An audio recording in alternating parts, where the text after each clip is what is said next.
both Haas cars of Ollie Behrman. Just to remind you, if you haven't been watching throughout the weekend, Kevin Magnussen, normal Haas driver, struck down with food poisoning, not racing. So Ollie Behrman is in one car, Nico Hülkenberg, of course, in the other. But they're just finishing the work on the front brakes on Hülkenberg's car. It was the same job on Ollie Behrman's as well. And let's have a look.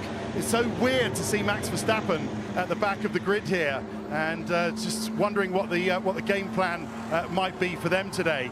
Yes, they can actually get towards the podium. I'm wondering if they think they can win as well. It's Christian Horner, the boss, just over there. But yeah, all looks fairly calm down here. A lot of concentration actually on Christian Horner's face. I'm just seeing, Christian, we're live at the moment. Do you think you can podium or win, if to podium is a verb? Oh, right, that's a long way from here, but well, these conditions. Look, I mean, we're going to do everything that we can. Obviously got unlucky earlier, and in a race like this, anything can happen. So you just got to be on your toes and grab whatever opportunities come your way. Okay, thanks very much, Simon. Giampiero Lambiase talked about the game plan, didn't he, yesterday for Max Verstappen? The game plan clearly is to get as many points as possible from even far. Look how far it is down the end of the grid. Back up to you. Yeah, unfamiliar territory for Max, but you can forget 2016, where in a multi-stop race, at one point he was running 16th and recovered to go to third, and that's the point. It could well be a multi-stop race today with rain dotted about, so anything could happen. And that man at the front, you know, a penny for his thoughts. He looks quite relaxed, a little smile appearing on his face, but he has a huge opportunity today, a huge opportunity. He has got his serious head on. I mean, let's be honest, he knows what is at stake here. He's got the golden opportunity of extending or closing that gap on Max Verstappen, and who knows what will happen after that. He has to keep it on the island. It's going to be very difficult going in down to turn one. You got Russell, who's very pushy driver. You got Yuki Tsunoda. Anything can happen. Ocon there as well. In dry conditions, in race trim, it looked as if McLaren was the quickest car. However, the Red Bull 2, he's a master in these conditions. We know that, Max. He's going to have to rely on all of his skills today. Yeah, the best news for Norris today is that Verstappen is all the way down the grid, so he's got all the time in this opening part of the stint to just build the gap a bit as big as he possibly can between him and Max. But the tricky thing is, when you're in the lead, let's say if he gets a good start, he comes out of turn 3 first, he is discovering every piece of tarmac before everybody else. So it's easy to make a mistake also being pushed by 19 other cars behind you. And a tinge of anger as well, I should imagine, for Max Verstappen. We saw his frustration after what happened with qualifying. He had the 5-second penalty as well in the sprint. Everything that's going on with the FIA. If he's not pumped up like the most you can get a driver pumped up normally anyway, imagine what he's like now. I mean, he's fuming, and he wants to cut his way through this field. And I want to say, you know, if this is a pack of cards, someone's taken it and shuffled it good and properly, haven't they? But this is not what you normally expect to see. So all sorts of things could happen in this race. It has all the ingredients of an absolute classic, doesn't it? The two title rivals separated at the moment by 44 points. The Sao Paulo Grand Prix is next.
Welcome one and all to part two of your Sunday double bill here in Sao Paulo. We've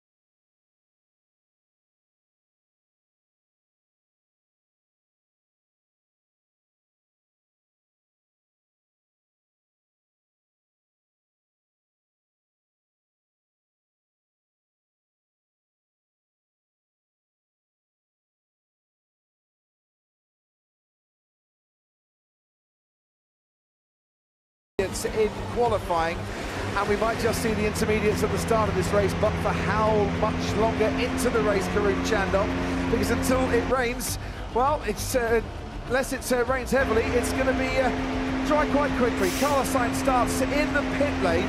He had to change his gearbox in his power unit. Joe Hulkenberg and then Verstappen in 17th, engine penalty at the start of this weekend.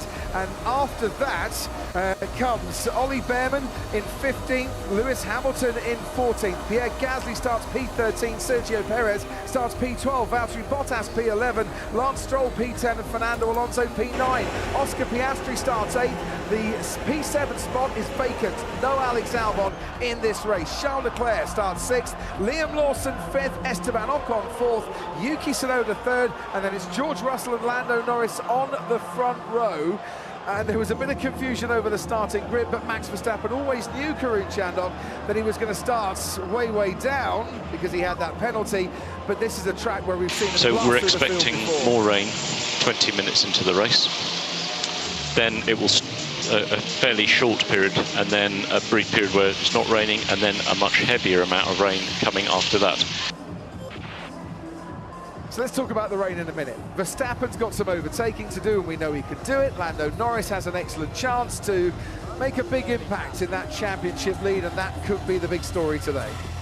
It is absolutely the story today, right? How far up the field can this man get? And as you said, he's got form around here in these conditions. Lewis Hamilton starting in 14th. He will be one of the cars Max Verstappen will be trying to overtake as he gets into the points. But Lando Norris is in a brilliant position, Crofty, because in these conditions, visibility is of paramount importance, and he's the one with a clean track ahead of him. With the static start, though, he's got to get to that first corner first. And that has not always been Lando Norris's best part of his driving. Of all his poles in Formula One, and well, this is now Lando Norris's 8th pole position. He's had 2 poles in the sprint races as well. Only Singapore this year did he lead the end of the first lap. And this launch on the formation app is going to be really important, because they do their practice starts at the end of the pit lane where the track sort of drops slightly downhill. However, as we can see from this camera angle, where they're standing on the grid is uphill, and they haven't done a wet formation lap. They haven't done a wet start, basically. So the engineers will be going through the procedures. Pretty much all of them will start in second gear, because these cars have 1,000 horsepower and a lot of torque, and you can actually pull away better and control the wheel spin sometimes in second gear in these conditions. So let's can't quite see the dashboard there. It's a little bit dark. Well, that's George Russell on the front row, third time this year, but it's the first time we've had a Mercedes on the front row since Silverstone.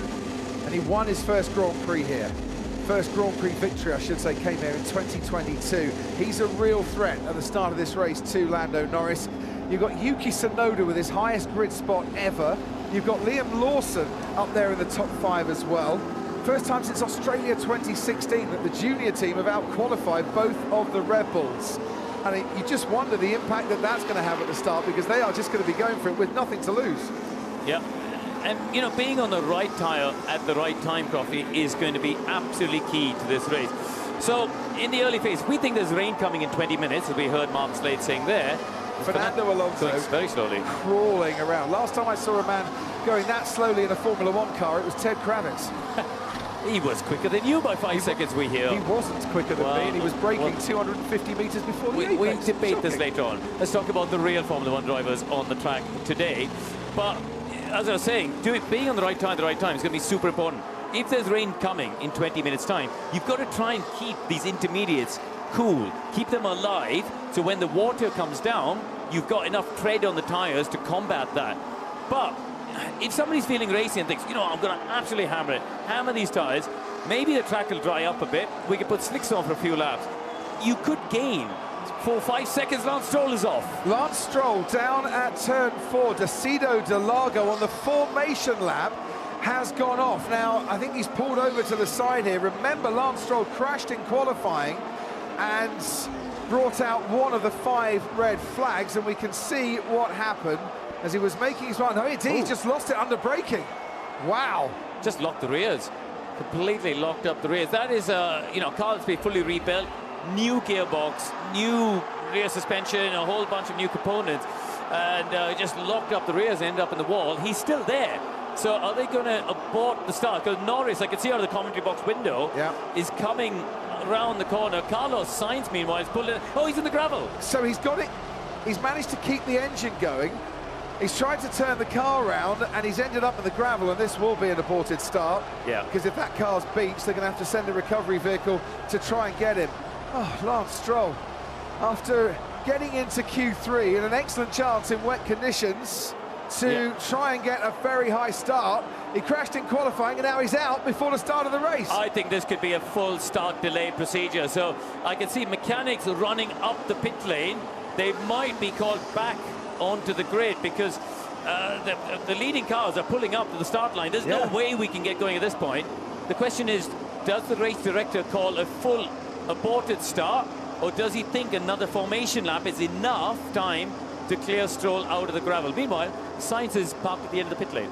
So Carlos Sainz has trundled to where he needs to go. We're all lining up on the grid.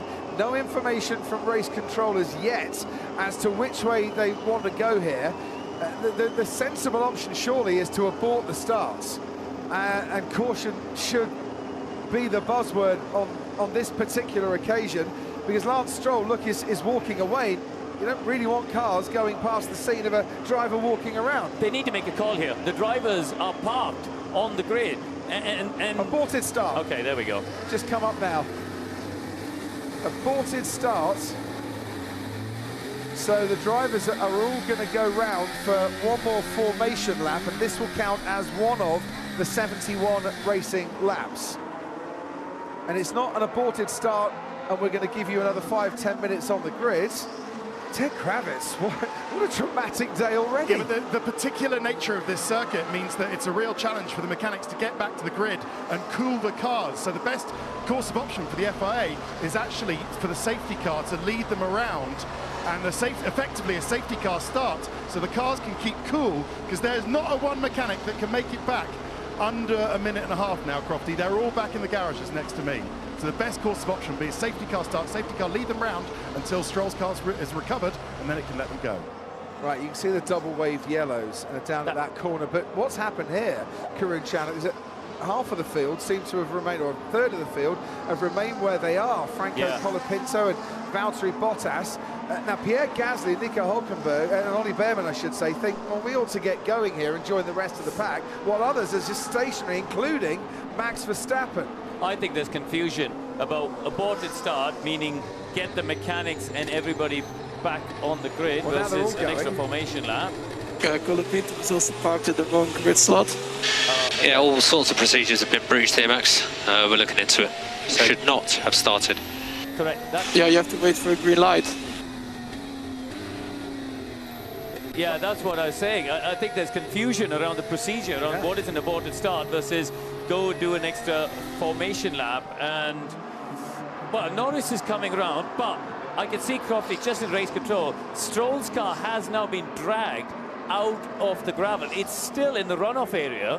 But the thing is, you can't have those cars down to Oscar Piastri that made the initial move off the grid sitting there for what's going to be the best part of a minute, whilst Franco Colapinto leads the back markers round to the grid. They're just going around Ferragura at the moment.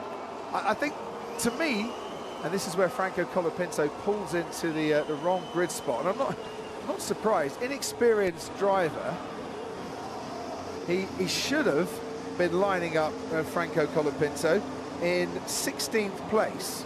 There he goes, a bit further forward, but that isn't his grid spot. Yeah. He should have been one behind Ollie Behrman, which is where we stopped in the first place. Yeah. Surely for me, if you just abandon any form of start now for the next 10 minutes or so, you can sort out the order. Bernie Collins. Yeah, so we're just hearing on team radio, they're getting some information from the FIA before we are, but they are now going to stop on the grid, and it's going to go back to the 10-minute point, I believe. So they'll go back to the grid procedure at 10 minutes. What that does, all the mechanics will be rushing back out onto the grid now. They'll have up until 5 minutes to change the tyres. They'll be trying to wrap these up, probably put on a hot set of intermediates. And yeah, a bit of a fuss to go through about which position everyone was in on the grid there. But back to the formation. Yeah, this mess was caused from the front. We're just trying to unpick it. You did the right thing. So the question I need to ask is, should Lando Norris have just stayed where he was? Yeah, because as Max said, there should have been a green light. You see the orange lights flashing. Generally, if you're going to go do an extra formation lap, you get the orange flashing and the green lights below it. Whereas in an aborted start, the procedure, as Bernie just highlighted, is don't go anywhere. We're going back to effectively the 10-minute before the start grid procedure. But it wasn't just Norris who went. A whole load of other cars went. And arguing, saying, oh, we just follow the car in front, is not an argument. Is not when an you're argument. breaking the rules. I think the difference coming in, Crofty, is terminology. Aborted start, we often say aborted start, extra formation lap. That's what's often the thing. When this happens, they often call it abandoned start. So there's a bit of confliction in terms of what they've done. Guess what? Lando Norris has been noted by the race director for a starting procedure infringements. Yeah, which explains the tone of the radio messages from GP to Max there. I have to admit, when I saw aborted start, I thought nobody go anywhere, mechanics go back to the grid. And I was a little bit surprised to see them pull away. More chance of the rain coming a lot more quickly towards the start of this race, which should come now for an next formation lap at 12:47. By my reckoning, we've had one lap of this race. We're going to have at least one more formation lap, so it will be a 69-lap race under green flag conditions, unless we get a safety car or anything else.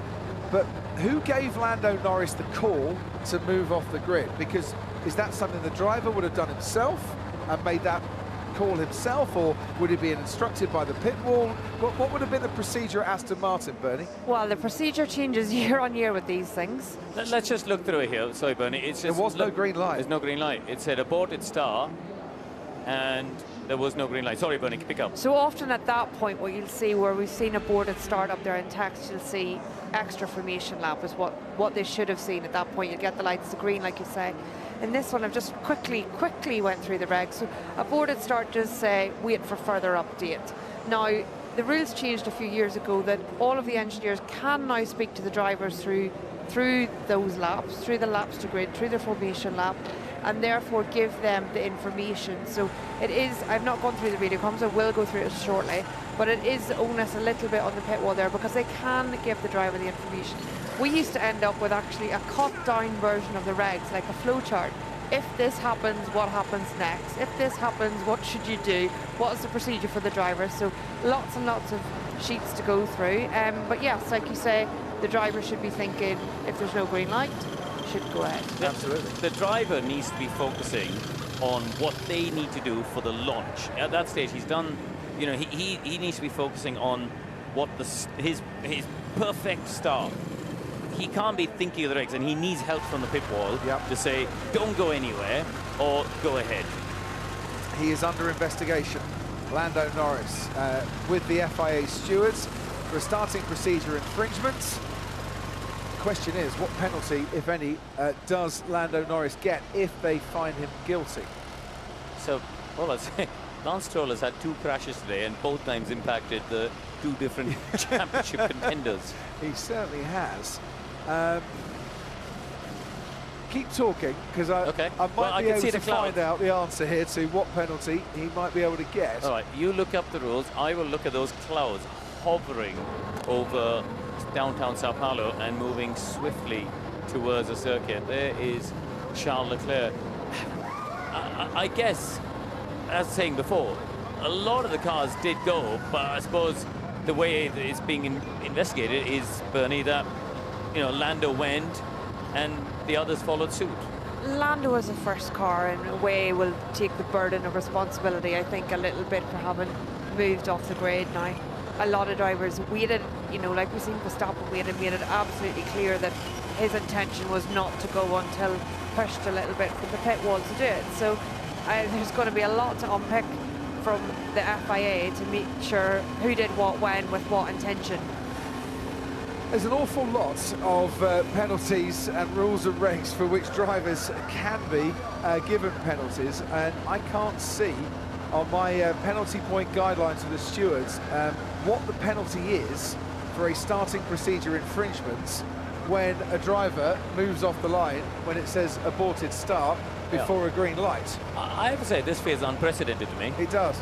I can't remember a time when it happened, but we've already discussed many times this weekend that my memory is pretty shocking. So.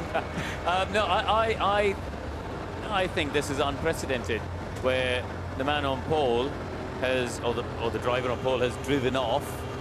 So I think this is new territory. Would they treat it, Crofty, you think, as the same as a jump start violation? Well, yes, Sergio Perez got that 5 seconds for being out of place. And that was a starting procedure infringement, wasn't it? Or a starting grid infringement. I would imagine the 5 seconds is about what the stewards would give. Yeah. There is an argument that, yes, Lando Norris, clearly from what we've seen, went too quickly, but others followed him as well. So do you penalise everybody or just the leader of the pack? And, you know, Bernie's quick little research suggested that the wording should have said abandoned start. So I actually want to change my answer on that, and it does in the reg say aborted start. Okay, So it does say aborted start for all right, okay, so that's no defense there. So yeah, I guess do other people get done? We'll see, because ultimately, Crofty, like it's the old speeding camera violation, isn't it? If you get caught speeding doing 80 in a 70, then just because you know someone else, the 3 cars in front of you also did it, it doesn't mean you get away with it. Ted Kravitz, down to you. So let me tell you what's going on down the pits. All the mechanics, having run down to the grid to keep the cars cool, to change tyres if they needed to, and to top up anything else that they needed to, have done that. They're all now pouring back from there. So if the mechanics hadn't had a long enough day, Crofty, out of bed at 4 a.m., then it's even worse for them now. But it looks like we're getting towards the end of that. Carlos Sainz, by the way, is still at the end of the pit lane. His intermediate tyres wrapped up in some tyre blankets. But yeah, I've got to say, I mean, if Checo Perez was in Mexico, was 5 seconds penalty, it's kind of worse if you run a red light, isn't it? So I'm kind of thinking it's they'll be lucky to get away with just 5 penalties. The naughty boys who ran the red light. Yeah, technically it was amber, but that's just a colour infringement there on that one. I know what you're saying. We'll keep you posted, ladies and gentlemen. Yet another reason to add to my list of not wanting to ever be a steward. Yeah, certainly not unpaid as well for that one. So the fans still wait patiently, and the next formation lap will start in 2.5 minutes' time. I do love the fans here. They turn up, rain or shine. It doesn't dampen their spirit. They're brilliant. And look at all those bits of yellow all through that. Those are still the Ayrton Senna fans. Yeah. So much merch, Crofty. As I walked through the fan area yesterday, Senna still outselling all of the other drivers here. And there's Max Verstappen waiting down in P17. Worth pointing out that he will pass Michael Schumacher's record today of 896 consecutive days in the lead of a driver's championship. Whatever happens in the race, he'll still be in the lead come the end of it. That is a phenomenal achievement, to be at the top of the table for that long and to keep that focus for such a long time as well. I would imagine he would like to have gone into surpassing that record in a much better grid spot, but such is life, and that's the way it's all turned out for him today. He did the donkey work at the start of the season, doesn't it? You know, it kind of feels a bit like Jenson Button's championship in 2009. Just about to say Brawn in 2009. Yeah, and then he sort of did the donkey work early, and then the others are coming under, particularly Lando. I mean, if you take away the first 5 races, right, Norris will be leading the championship by 5 points. Yeah, that shows just how much of an advantage Red Bull and Max in particular, of course, had in those opening 5 races, and did a brilliant job, you know, in that phase. But it's been really tough for them since then. And I think 13 of those points have come in the sprint races, including yesterday. 1 minute to go. 13 points from Max Verstappen, I should say, ahead of Lando Norris, who's under investigation then by the stewards. And we'll have to lead them round on an extra formation lap once again. And we've already lost Alex Albon from this race after qualifying. The Williams team tried their hardest to fix that car, but all to no avail. They got Lance Stroll's car at Aston Martin fixed and ready, but just under braking down at turn 4, he went out onto the runoff area and then managed to get the car beached in the gravel. So more disappointment for Lance Stroll, who this time last year started 3rd on the grid and finished 5th. Yeah, I hope he buys his mechanics a large drink and some dinner tonight, because they've done an awful lot of work repairing that car, only to see it drive off and do 3 corners. And it means, of course, he didn't start, so he'll remain tied with Jacques Villeneuve for the record amount of race starts by a Canadian driver. That record is not his. Until we go to Las Vegas, ladies and gentlemen, in a few weeks' time, and Vegas promises to be an absolute thriller once again. Can't wait to get under the lights of Las Vegas and see what we've got there. Should be a brilliant, brilliant weekend. Right, we're off again for a formation lap. Let's see if everyone can stay on the track this time, and let's see if we can get a start underway here. Yeah, well, look at Lando there. You see the tyre tracks, the wheel tracks on there, just zigzagging around. You see cars still crawling, you know, there's Hamilton and Verstappen crawling on. Norris is already at turn 6 at this stage. What's the weather doing, Bernie Collins? Is it starting to rain? Well, it's just blowing up on the radar there. There's this big burst of cloud that's just come. It's going to hit the last bit of the track, 12, 13, 14 first. It was looking like it was 15 minutes away. Now suddenly it looks right on top of us. Jun Sao, turn 12, and you can get the perspective of Jun Sao if you wish, as Lando Norris is edging towards that corner, says it's spitting with rain. You can get the perspective from a driver's view if you go to our onboard channel. All the onboards and team radios are there. You need your Sky Sports login and your Sky Sports ID. And if you're watching on Sky Glass, Sky Stream or Sky Q, you can use your interactive button on your remote control, as you can if you're watching on Now. Now is the time to get some racing underway. Get this race going before the heavy rain starts to come, Karun Chandok. Yeah, I mean, it's still good enough to do a standing start, which is what we all want to see. There's Norris weaving around, trying to get the last bits of temperature into the front tyres. He'll try and put a lot of energy through the brakes as well, because when you park up and he's just sitting there, he wants the heat from the brakes to just radiate up through the wheel rim and into the inside bulk of the tyres. So there'll be lots of stop-starts as well, and a few burnouts to get temperature into the rears. But the start, Crofty, massively critical here. Lando Norris in place then, 5th pole in the last 7 Grand Prix. Fred Vasseur smiling from the Ferrari pit wall. He's got one driver in the pit lane, one driver, Charles Leclerc, just getting into his vacant spot now. Fernando Alonso has a vacant spot of Alex Albon's ahead of him to drive nicely through. Zhou Guanyu, slowest in qualifying for the 8th consecutive race, will be at the back of this grid as we look then from car 22, 3rd on the grid, Yuki Tsunoda.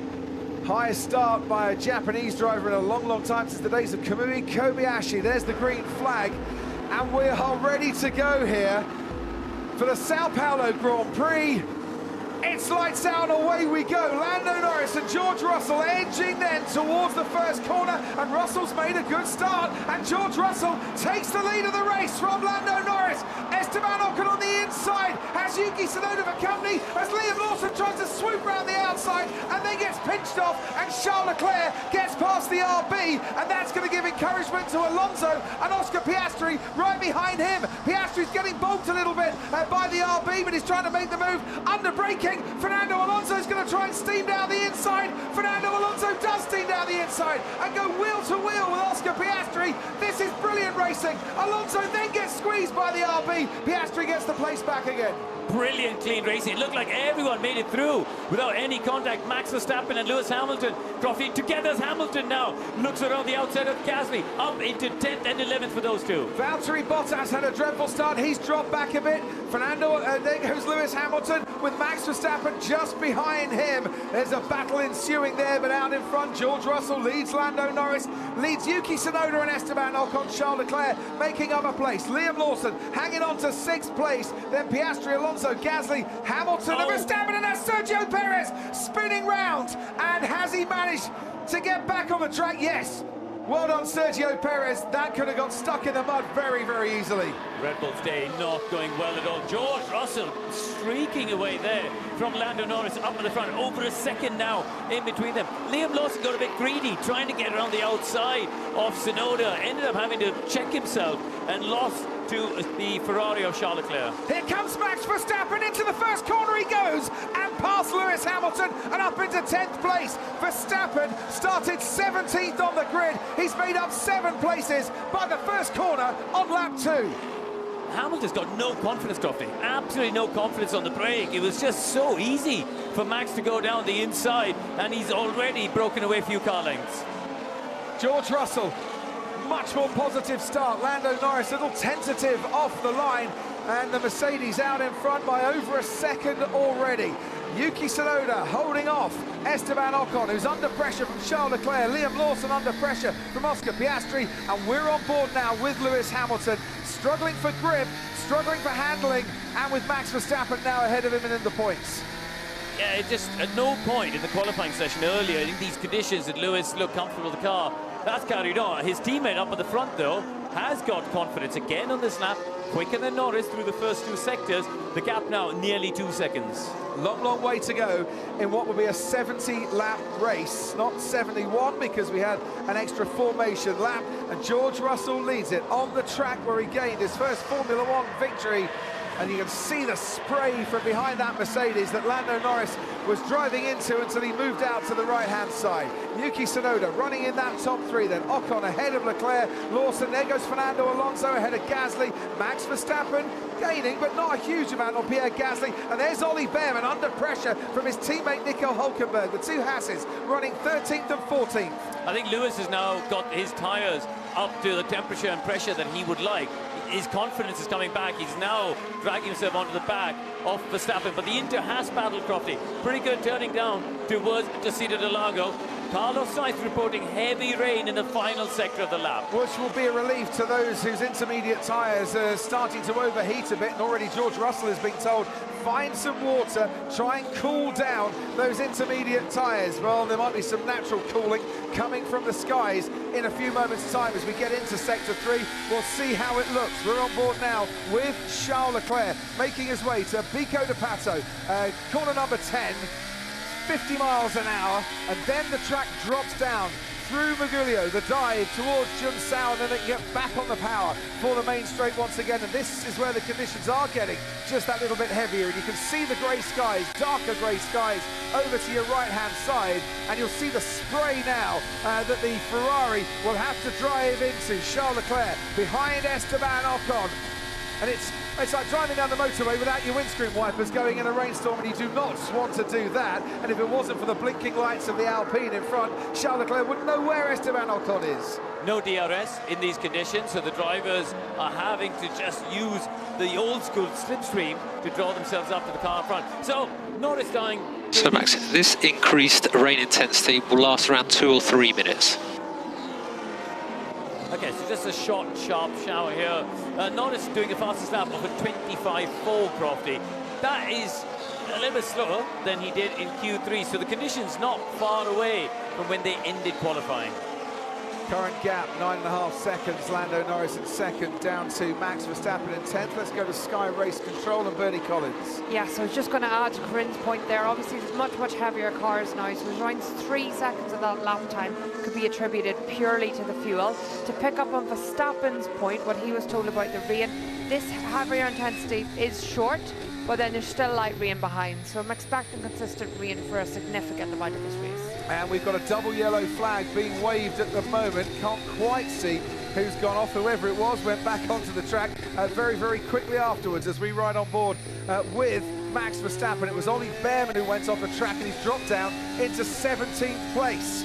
So after scrapping away and keeping ahead of his teammate Nico Hülkenberg, first running for Ollie Behrman in the wet weather in a Formula 1 car, he's dropped now down to 17th. Verstappen crosses the line, still in 10th place, gaining though by a few car lengths on Pierre Gasly, and once again down the inside at turn 1. There goes Max Verstappen, making up another place, and he's up to 9th.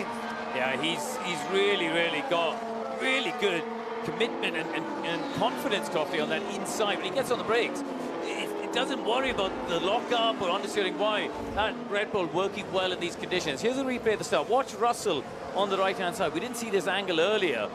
The initial getaway, actually, Norris probably got a better launch, but again, that second phase, when they start to put the power down, that George just leaped in front. Now watch, there's Lawson trying to go down the outside of Tsunoda, and he's there. He backed out of it too late, and that basically allowed Leclerc to just drive around the outside. Further back, watch Verstappen. Verstappen had already got ahead of Sergio Perez going into turn 1. Here's the second phase now. This is where George Russell gets going. You can see the live shots on the left-hand side of your screen, and for all George Russell's good work at the start, Lando Norris is gaining on the last lap by half a second, and on this lap, he's gained by about half a second too. No DRS as yet, but he's very much in touch. Brilliant start by Verstappen, clears the Haas, and now watch how he picks his way round the outside. Yeah, he's looking for the grip at this stage, just being patient as well, not trying to get too greedy too early on. And now watch this, squares it off, uses the grip around the outside to out-drag the Williams, then the Sauber, and draws up alongside Lewis. Let's have a little look here. Sergio Perez being spun around. No, he did it on his own. Yeah. He was just touched the inside white line, and that kicked the rear of the car around. So Lando has now got a gap of 3.3 over Yuki Tsunoda, and he's right on the back of George Russell. And Max Verstappen's gained another place, this time on Fernando Alonso. He's gone from 17th up to 8th, and we're on lap 60 of 70 here. And an incident involving Ollie Behrman and Franco Colapinto has been noted for causing a collision.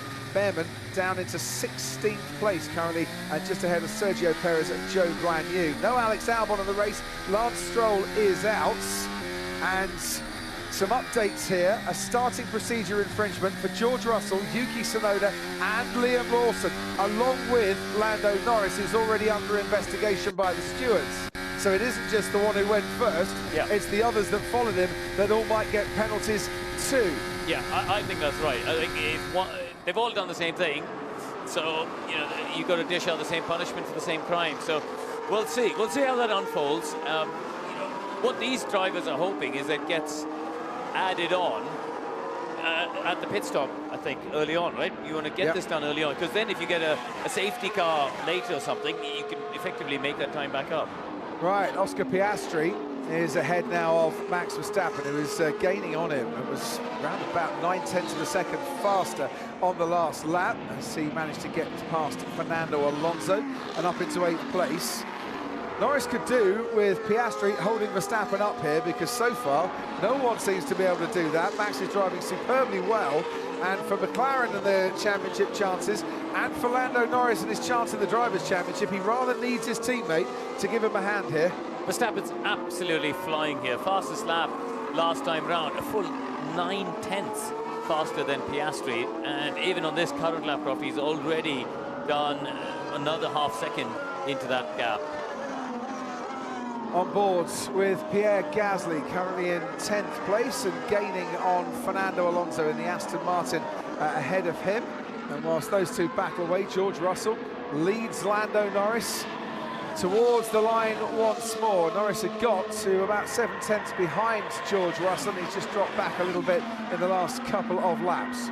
Verstappen's pace, in contrast to Hamilton, is quite stark, isn't it? They were together on the first lap. But Max has passed 2 more cars and pulled away nearly 5 seconds now. So there's a real struggle going on in that number 44 cockpit. He is the fastest man on the track, Max Verstappen, currently. Faster too than George Russell, the race leader. And look how they're all hunting for a little bit of cool stuff, bit of water, a few puddles to splosh through and keep these tyres under control. These intermediate tyres overheat quite significantly when the track starts to dry out, but we're nowhere near, surely, slick tyres as yet. Bernie Collins, you might know the answer to that. I was waiting for the question there, Crofty, but yes, I think we're not at slick tyres at this stage. One of the reasons you maybe could do it, you maybe could survive on a qualifying lap, but you cannot overtake offline on any of the damp conditions with slick tyres here. And the final thing, just quickly, I went through the Behrman onboard just to see what that investigation was with Colapinto. I think Colapinto stopped a bit more, braked a bit more than Behrman was expecting, and Behrman actually hit the back of him. So he was very, very close, trying to maybe line up for the overtake, but Colapinto just braked more than he expected. Max Verstappen is right on the tail of Oscar Piastri. As I said, he's comfortably the fastest man on this 2.67 mile circuit currently, and he's got Oscar Piastri in his sights as Ollie Behrman gets a 10-second penalty for causing that collision with Franco Colapinto, and Max Verstappen's just a bit too far back, even for him, going into turn 1 to get past Piastri. There's confirmation of that Behrman penalty that he'll serve when he comes into the pits for his first stop, whenever that might be in this race. Out of the Curva de Sol we go, and Max Verstappen is hunting down through the mist and spray Oscar Piastri towards Tessino de Lago we go, and he stays behind the McLaren. But the longer that Piastri can keep Verstappen behind him, the better that is for Lando Norris, who can't quite get past George Russell yet, but is only about 9 seconds clear of Verstappen. When they started this race, there was Lando Norris in pole and Verstappen in 17th. Verstappen's only 11 seconds off the lead.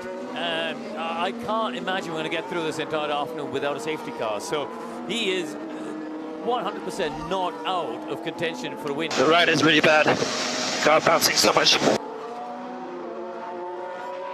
Well, Hamilton, as you picked up, really struggling out there. Carlos Sainz struggling too, saying he just can't get past Valtteri Bottas in the Sauber, for whom, by the way, their Chief Operating Officer, Mattia Binotto, turns 55 today. Car number 55 being kept at bay by the team managed by the guy who is 55. Kind of simples, really, when you look at it. Here comes Max Verstappen on Oscar Piastri. Piastri looks at his mirrors. Here comes Verstappen. The door was open from Oscar Piastri, and Max Verstappen just walked straight through without invitation. He came from so far back. I don't think Oscar expected him to come from that much of a distance, but Max has just got, as I was saying before, this tremendous confidence into the Senna S under braking on the inside line, and it takes It's so hard to describe properly. It takes feel. You need to be able to have the judgment under your left foot. As you know, when you get on the brakes, any hint of a lockup, any hint of an under rotation, to feel that and dovetail it with how you turn the steering wheel. It is so impressive to see how far back he was to get through there. This is why Ollie Behrman's got a penalty, and the door was kind of open for him. With Franco Colapinto struggling away, but the door was not open. Ollie, we have a 10-second penalty for the collision with Colapinto. Right. He didn't even lose any time. Yeah, but you ran into the back of him. Yeah, but I mean, I kind of understand the question because nothing's happened to Colapinto. True, unless there is a bit of damage, that is. There goes Max Verstappen. And if Oscar Piastri wasn't expecting it, I'm surprised nobody from the pit wall didn't warn him that he should be expecting it, because that's the third time he's pulled off that move in this race so far, and they've all been from a fairly long way back. And he is, as I say, comfortably the quickest man on the track. Helmut Marko's got to be on the phone to the RB pit wall, hasn't he? Max Verstappen weaving around, maybe just trying to send a message to Liam Lawson. Hey, I'm behind you, new fastest lap. I think he's also trying to cool the tyres a little bit as well. He's hunting for a bit of wet stuff there. What does Liam Lawson do? Now, he can be compliant and let Max Verstappen through, or he can hold him up and defend and show Helmut Marko just how good he is defending in a race car. Well, look at that. He's left the door open. So I think that rather answers the question, because that was a, yeah, Helmut, do you mind if I just let Max through? Do you remember what happened in Mexico when he was less compliant with the Red Bull car? Yeah, that was the other Red Bull. Yeah, I think he got hauled into the headmaster's office for a little chat after the race, didn't he? So, yeah, that was a very compliant move there. So here we go. We're going to see Verstappen's pace now. He's got free air behind Charles Leclerc. 2.7 seconds, the gap between them. Ted Kravitz. Yeah, just looking down to the Ferrari pit wall, that's going to come down quite quickly because Leclerc is struggling, like Sainz, to make progress past Esteban Ocon. Oh, yeah, we got a yellow flag. We got a double yellow because Lewis Hamilton went off. Sao once again, and Hamilton has rejoined with Franco Colapinto, Ted, at full pelt right behind him here. You've got Lewis Hamilton, vastly experienced, 7 World Championships. Franco Colapinto on the hunt, and he might just go down the inside here, and the Argentine in the Williams is going to try just that. Wheel to wheel with Lewis Hamilton through the centre S's. Hamilton tried to get the inside line through the second part, but Colapinto sticks with that. The Brazilian crowd loving this. Their favourite Lewis Hamilton has been challenged by the new favourite Franco Colapinto, and Argentina win.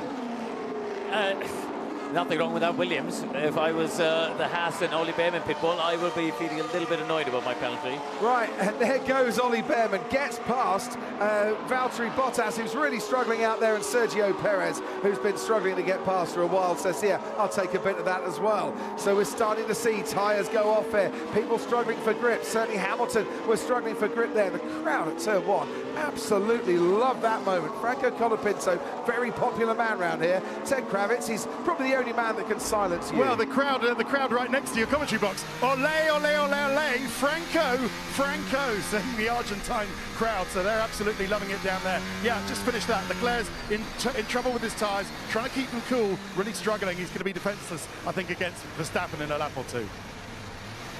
Right, this is Lewis Hamilton going off, as we saw, and we saw what happened as he lost a place and dropped down to 13th. This isn't great news for Lando Norris and the rest of those that went off the line when the start was aborted and decided to not wait around on the grid, because the starting procedure infringement is going to be investigated after the race. So no chance that if they do get a penalty, they can serve it during the race. It's all going to happen after the race. I get that in some ways. You know, we all want to know what the result is when they cross checkered flag and go on the podium. It needs to be the right result. Correct. And on this occasion, I think because it's unprecedented, I think they need to hear from the drivers and they need to hear from the team managers. Correct. So I think, and obviously we can't interview them, the stewards can't interview them during the race, so I think on this occasion, it is the right thing to investigate afterwards. Liam Lawson now has Oscar Piastri for company. This is how it looks. Now expect this rain till lap 30.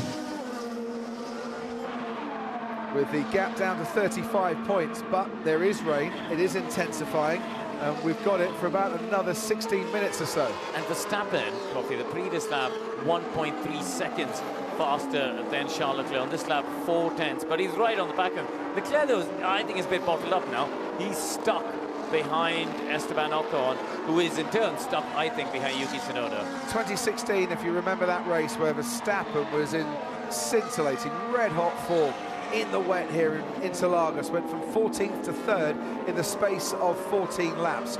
We're on lap 14, and he's gone from 17th on the grid to 6th, and he is now right up behind Charles Leclerc.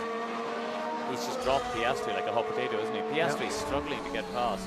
Dawson, this is Sergio Perez, and this will be the moment that he comes wheel to wheel with Ollie Behrman. Oh, and that was almost rubbing wheels. Might have been rubbing wheels with Ollie Behrman. Very, very close there, but Perez bailing out of it. Right, Verstappen's now joined the train in the battle for a 3rd place, so I could see him getting himself into a podium position fairly soon here. He's got the benefit, Max Verstappen, of having new intermediate tyres. Others maybe had used their allocation during the course of the qualifying session. If it was new intermediates for Max Verstappen, you can understand why he's probably finding that little bit more grip to go hand in hand with the grip that he finds here in the wet. Yeah, no, unquestionably. So what is interesting to me, Crofty, is that the gap between Verstappen and the lead is still under 11 seconds. So this gaggle of cars, despite like they're all quite close together and kind of racing each other, they're not actually dropping away much more from the leaders anymore. So Verstappen in the last 7 or 8 laps hasn't actually dropped off any further from George Russell. No, he hasn't, to be fair. Still that same gap. Lewis Hamilton's coming back, by the way, for another moment with Franco Colapinto, and Hamilton's gaining on Colapinto down the back straight towards turn 4 as that rivalry resumes once again. And there's a super move from Colapinto to get past Lewis Hamilton a couple of laps ago, and he's now keeping him at bay, and Carlos Sainz is joining that to make it a 3-way scrap as we can ride on board with Hamilton through Ferradura. There was almost a gap, and Hamilton was driving into it. Colapinto closed it. Don't often get past on that particular piece of asphalt here in Interlagos. Out in front, the gap between Russell and Norris has been maintained at about 1 second currently. So Norris in touch, but not making the impression on this race that he would have been hoping for. I wonder if Max is going to have a couple of laps here to just cool the tyres down, charge the battery back up, and just let things settle a little bit as Hamilton has a snap of oversteer on the inside curve. And the Williams as well, ahead of him, Franco Colapinto in what is his 6th Grand Prix in Formula 1, his first taste of a Formula 1 car in the wet. You can just see the blinking lights that Lewis Hamilton is driving towards. The Williams is pretty handy in a straight line here, and no DRS, of course, to try and help the cars behind make an overtake. And Hamilton has to stay down in 13th once again and hope for a better exit off the Curva de Sol and down the Reta Oposta. Here is Verstappen. Forget the time. It's surrounded about a few car lengths behind Charles Leclerc, who for one little instant struggling to overtake, so slow on the straight. Well, they've gone for the Austin Mexico wing, have McLaren, puts the higher side of downforce on, which would explain why he's a bit slower on the straight, but that should be helping his tyres through the corner, so he might get the benefits later in the race. Yeah, I'm a little bit surprised actually DRS hasn't yet been enabled, but the spray doesn't seem too bad anymore. We'll have a look here, riding inside Max Verstappen's helmet, and of course you can see the water droplets and the spray coming behind, but maybe it's because we're expecting more rain in the near future, as Leclerc all over the back of Ocon actually into turn 1, but doesn't have a look. Well, Ocon is sticking to this task well, and we haven't really mentioned him in this race so far, and we should mention Yuki Tsunoda too, because Yuki Tsunoda is just very much holding his own very nicely in 3rd place. In the podium places currently, Esteban Ocon behind him, and neither look that vulnerable to a charge behind from a Ferrari and then the Red Bull. The rain is coming. There is heavier rain coming in this race. And if it is worse than qualifying yesterday, prepare yourself for a red flag, because there's no way they'd have raced in that. No, definitely not. So the visibility was the big problem. Right.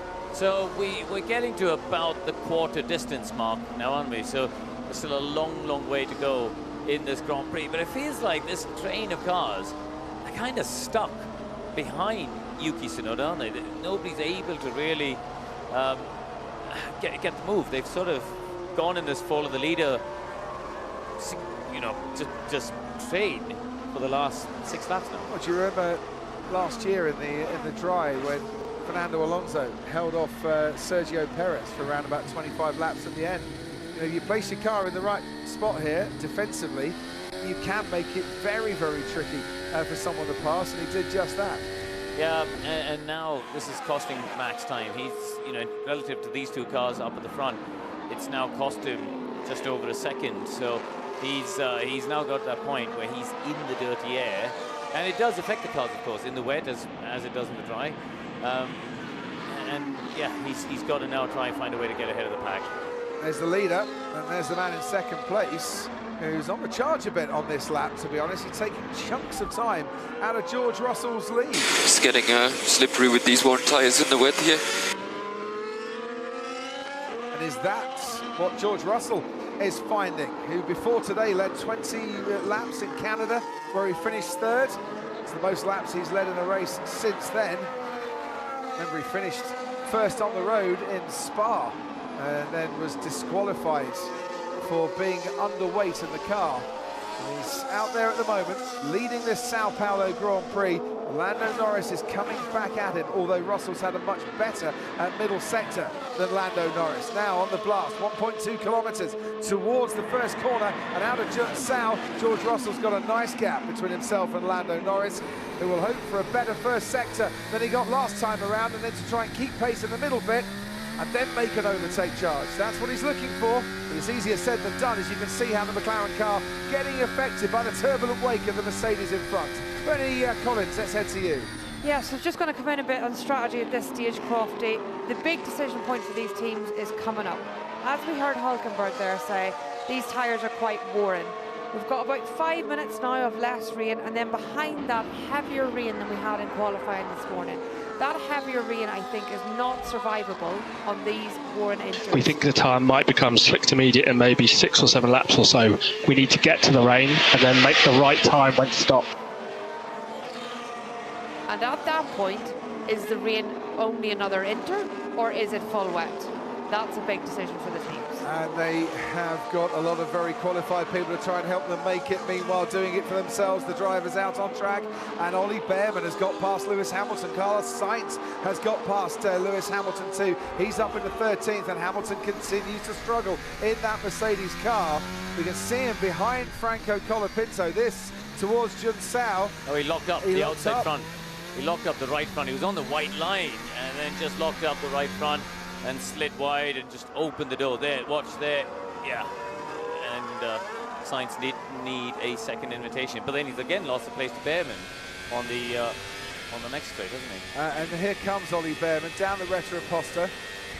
Lewis Hamilton not giving him much space, but giving him enough. And Behrman, fair play to him, down the inside there, making up the places that he lost when he hit Franco Colapinto and went back 6 places or so. He's certainly getting some overtaking done here, but down in 14th currently. His teammate Nico Hulkenberg down in 11th. Fernando Alonso has the last points place in 10th behind Pierre Gasly. Oscar Piastri still behind Liam Lawson. Max Verstappen behind Charles Leclerc, behind Esteban Ocon, and behind Yuki Tsunoda.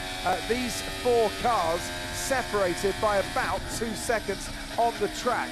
Norris a second behind George Russell, as Carlos Sainz now has Franco Colapinto in his sights, as he's finally starting to make some moves through the field. He's struggled and really struggled for pace in the early stages. Our winner last time. That car's on drive a little bit.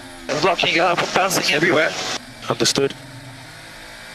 See the sparks, can't you, coming off the bottom of that Mercedes all the way down that straight towards the Cida del Lago, and you don't see that really from the other cars as much. So it's just sort of dragging along the along the circuit, especially when they go to the middle of the track. He's almost going into this race trying to fight off every other driver with one arm tied behind his back, technically.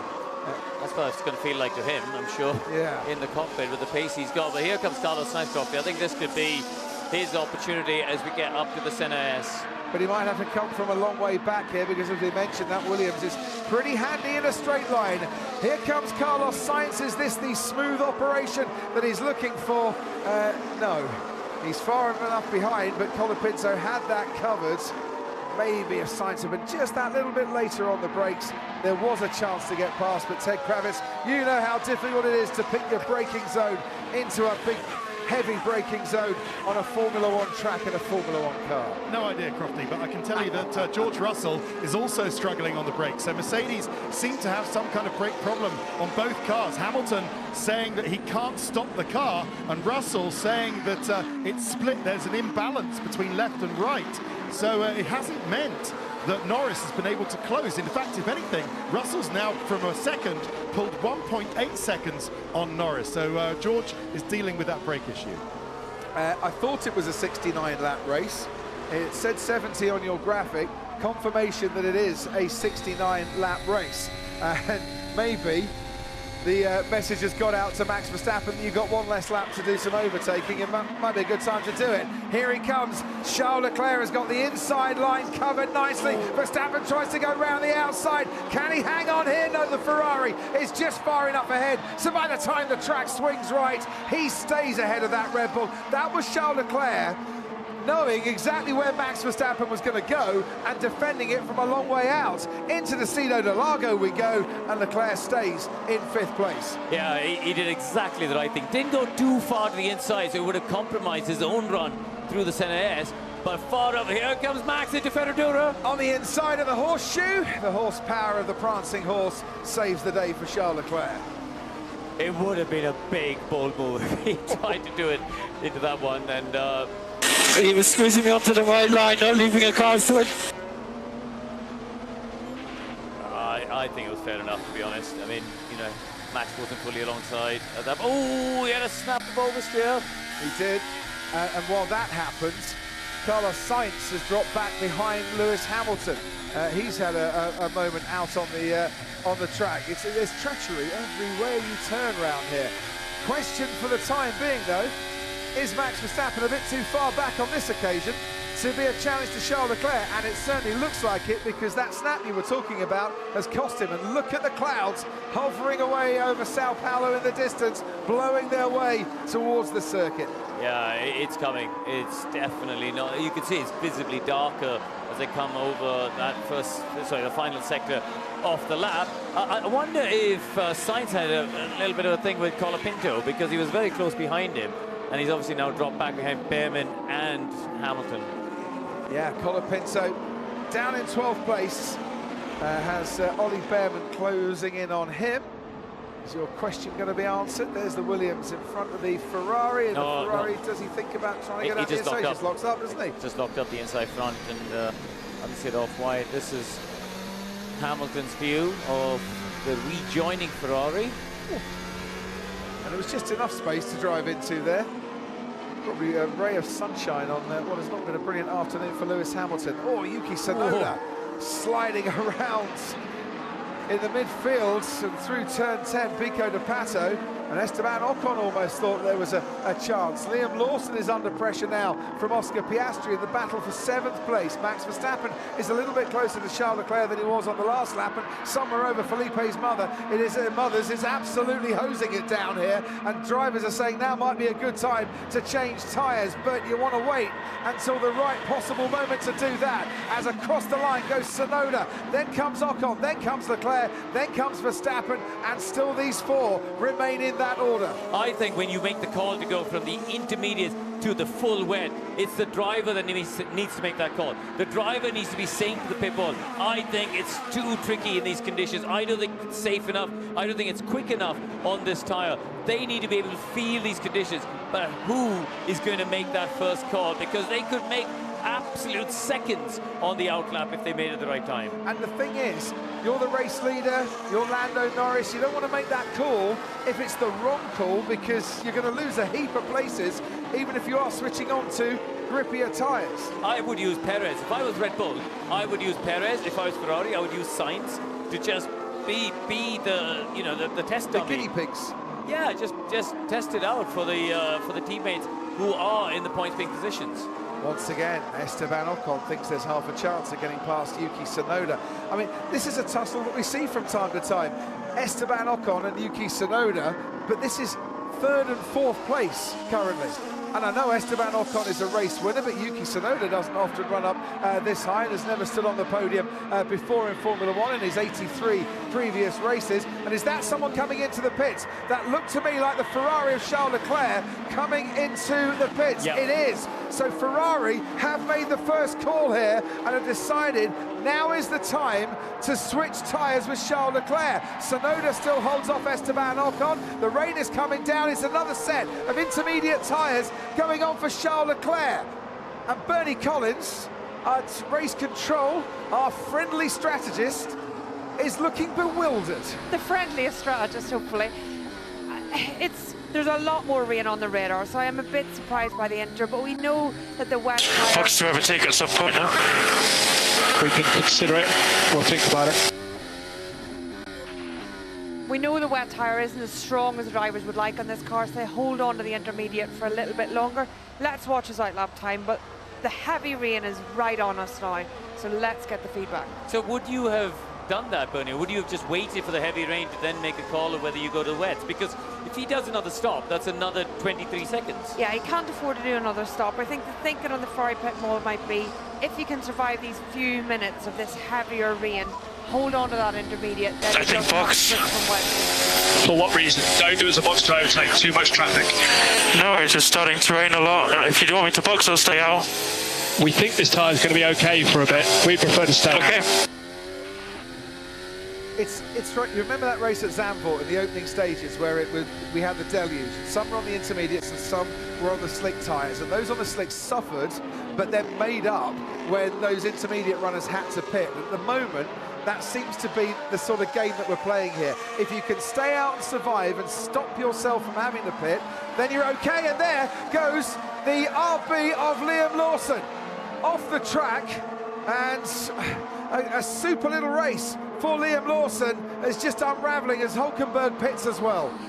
Yeah, just looking at where Charles has come out, Crofty, he's come out in that little pack around Lewis Hamilton here, so I'm not sure he has fed out into a bit of traffic. We're not seeing the sectors light up either on his outlap, so I don't know. It's we'll see how it plays out once the rain starts building up more. And Lando Norris much closer to George Russell on this lap than he has been for some time. Lawson down to 9th place. That means Piastri's got a bit of free air behind Pierre Gasly. Verstappen's got free air now behind Esteban Ocon because Charles Leclerc pitted. And here we go through the spray. There's your race leader, George Russell, on lap 27 of 69. Lando Norris behind him. Towards the first corner we go, Norris still behind.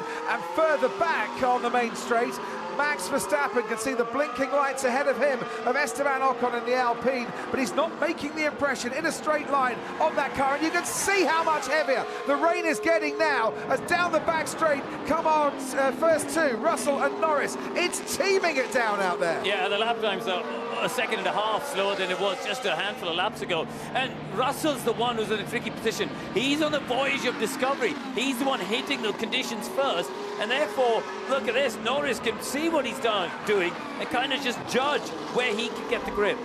Lando Norris. Lando Leclerc pitted for a new tyre. He went into traffic and cannot clear it. Yeah, he's stuck behind Lewis Hamilton currently. Yeah. That could be a really unfortunate move for Ferrari, who thought they were doing the right thing. But it is costing Charles Leclerc as Hulkenberg goes off at the first corner in the Haas. And it looks like he's stranded in the runoff area and not moving. There he is. Car's beached. Got to be a safety car. Well, it has to be something, as Esteban Ocon gets past Yuki Tsunoda and moves up into third place, and somehow Lando Norris is accelerating as fast as he possibly can down the straight and can barely see 20 feet in front of him. George Russell leads from Norris into the yellow flag zone we go. No overtaking going on here. Esteban Ocon ahead of Yuki Tsunoda. Max Verstappen once again, fastest man on the track, finding grip out there, and we've got a virtual safety car to clear away Nico Hülkenberg's Haas, which is going absolutely nowhere. The race gets neutralised, and now is that the time to come into the pit lane, because you lose so much less time under a virtual safety car. Yes, it is. Oscar Piastri first on the scene. This has worked out beautifully for him. Yeah, and Fernando Alonso following in. Look, all sorts of people running out into the pit lane, Ted.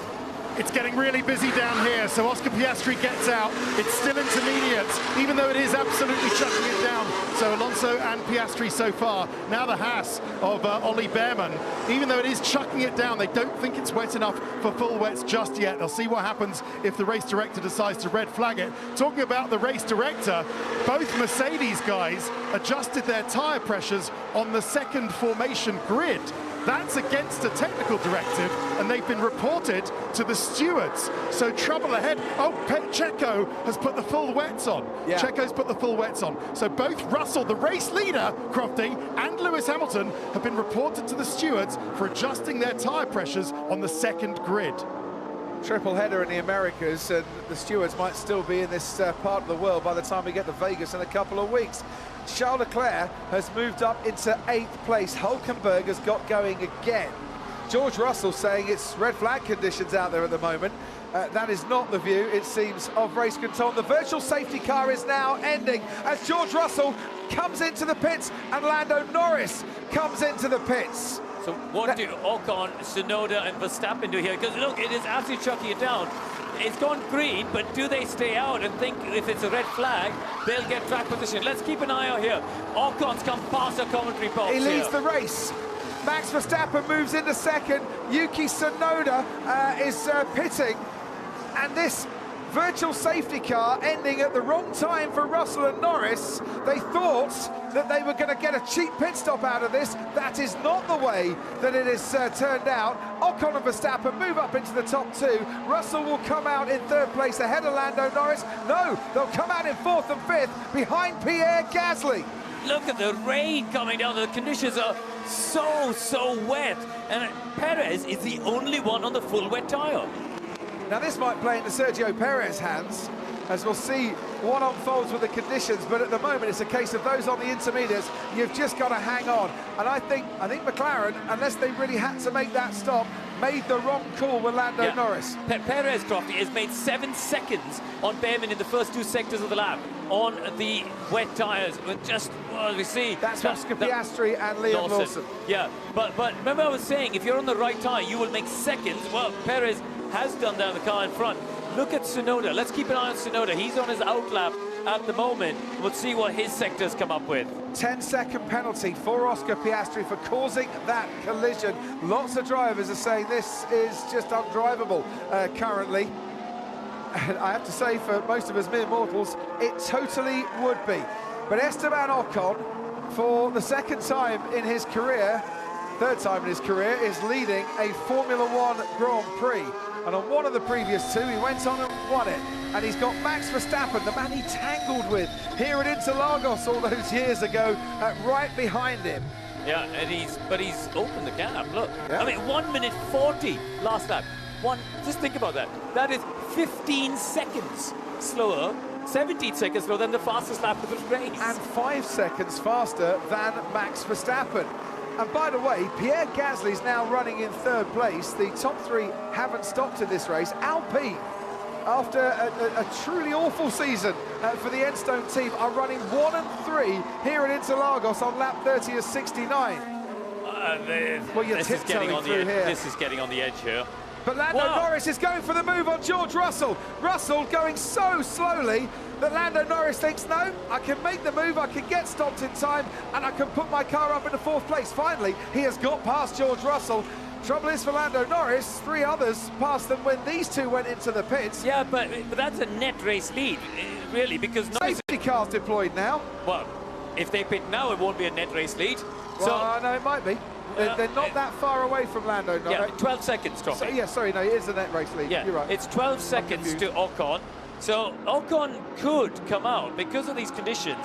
He could make the stop and come out still in front of Norris, but I think both Verstappen and Gasly would come up behind them if they pitted now. So here is Esteban Ocon. He's got a 7-second lead over Max Verstappen.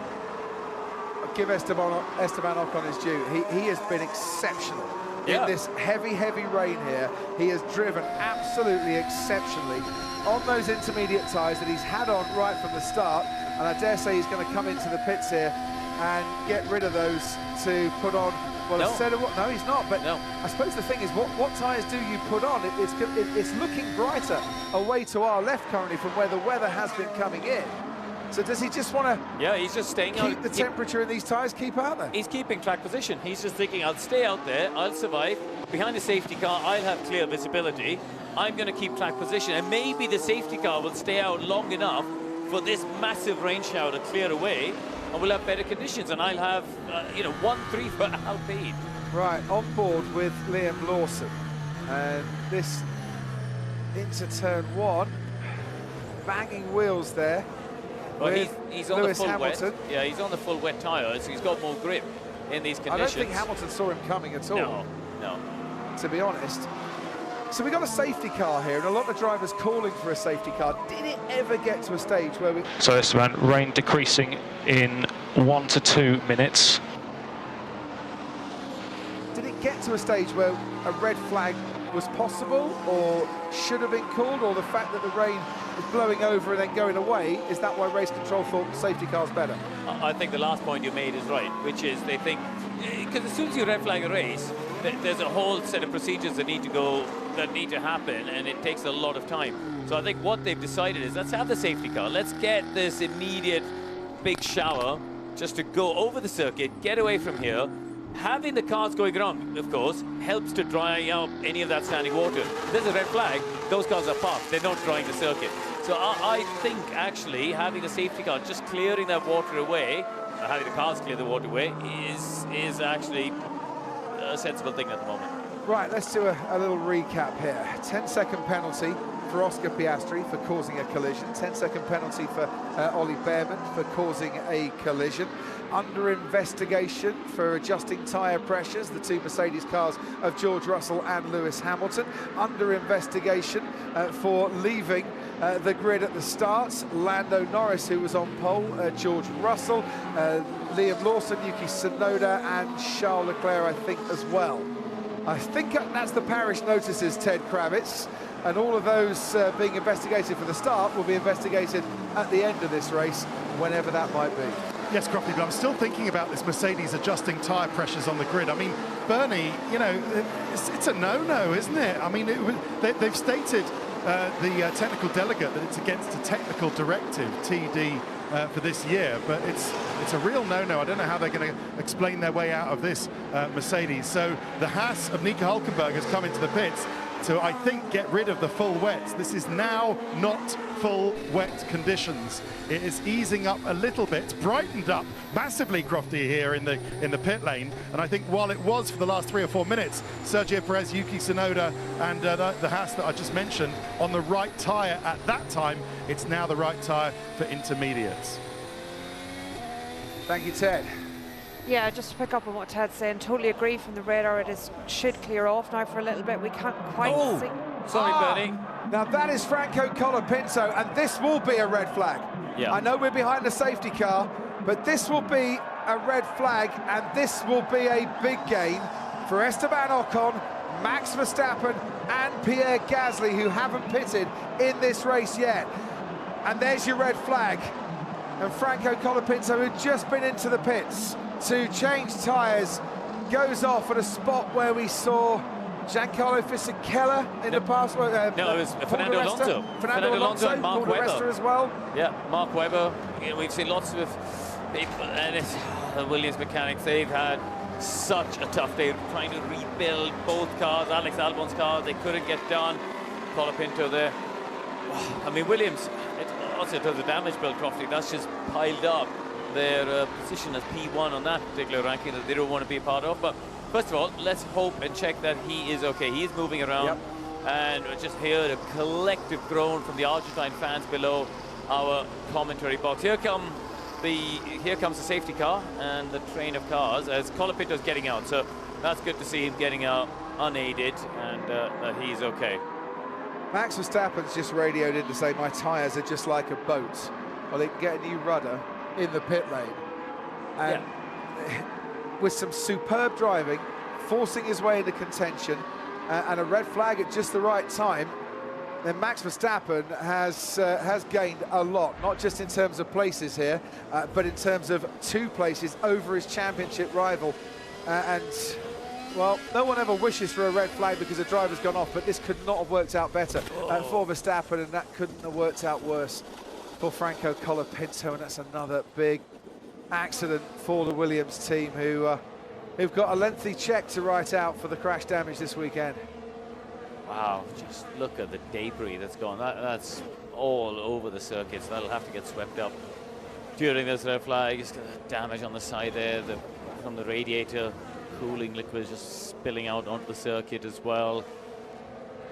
And completely unsurprising we've got a red flag. So they're all queuing up in the pit lane. And that's exactly, I think, how everybody feels towards every member of that Williams team. Yeah. They have done brilliantly to get at least one car into this race. And now both cars are out. Alex Albon didn't start. I guess everyone can just change tyres for free now. They can. No. And I've got to say, they can. And unless Lando Norris had to come in, I think McLaren made a strategy error there, because they could see the virtual safety car period was ending. Now, I couldn't see the end of the pit lane entry line that you have to either commit to, stay left and come in, or stay to the right and stay out. But it seemed to me, Corinne Chandler, that they had time to go against the call of box. Yeah, because they've all got onboard cameras. They could have kept an eye on what was happening with Nico Hülkenberg's car, couldn't they? They could see that it was going to, he was turning around and going to get going, and just with the timing of when that rain shower was coming and stuff. Because it's one thing to come and box and then put a set of wets on because you think, oh, it's too dangerous to be on that. But you put the inters on. So in that case, I think what Alpine have done with both cars, and obviously what Max has done, is the right thing. But listen, we're not even halfway through this race. No, we're not. Right? And we've had Max Verstappen go from 17th on the grid up into 2nd place.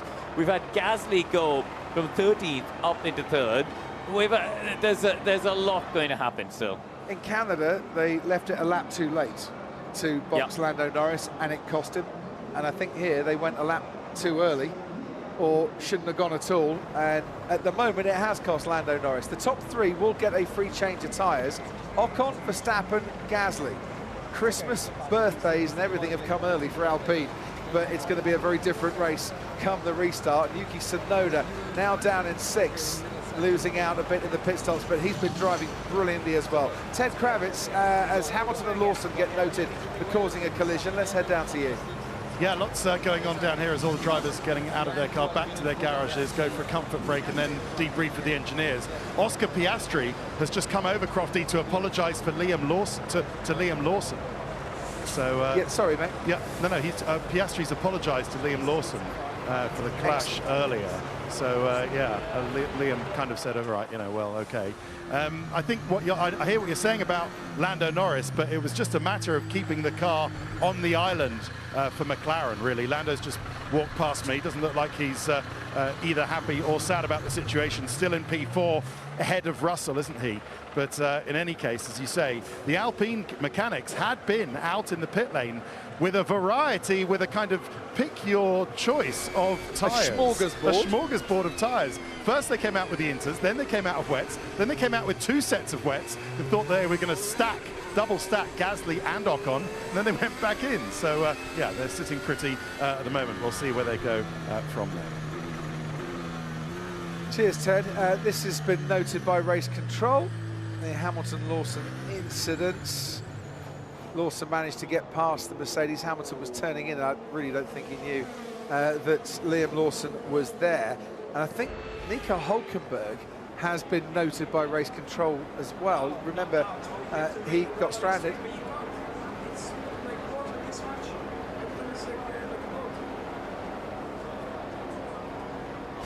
Max Verstappen debriefing what it's like on these tyres to Helmut Marko and to his father, Jos. But Nico Hülkenberg's been noted for continuing on the track after receiving assistance. But it was a smorgasbord of tyres for the Alpine team down in the pit stops. It's a proper party bag variety pick and mix for stewards to investigate penalties today. I've never known such a different array of penalties that need investigating. Yeah, I saw one of the stewards just before the race, and he said, we've all booked our flights to fly on Monday morning because we think it's going to be a late night here. Might need a Tuesday as well. Either way, we're not going to get the full race for quite some time, or the full race order with any guarantee, because there's so many from that aborted start infringement that will need investigating. Yes, you mean after the race? When after the race. Yeah, sure. It's interesting to see that McLaren haven't covered up their car with an awning. There's a man standing with an awning there, but they've left Lando's car out in the rain. And there's the state of play in Sao Paulo. That's one of the lakes you can see over in the distance. We're between the lakes, and the rather dark stuff with the white lines around the outside is the newly renamed Interlagos Lake Track. It's been a bit wet for quite some time. Yeah, I mean, just looking out of the window, Crofty, the mechanics running up and down this pit lane and just adding bits and pieces and fans and all sorts of things towards the car. So that's that liquid we saw pouring out of the radiator from Colapinto's car. This was Russell. So red flag, a red flag. I said it! Should have stayed out. So into the pit lane, follow the safety car. Yeah, and exactly the same as with Lando Norris. I have to say I agree with George Russell there, and you said it, Karun. The drivers need to make the call for pitting here, not the pit wall. Bernie Collins.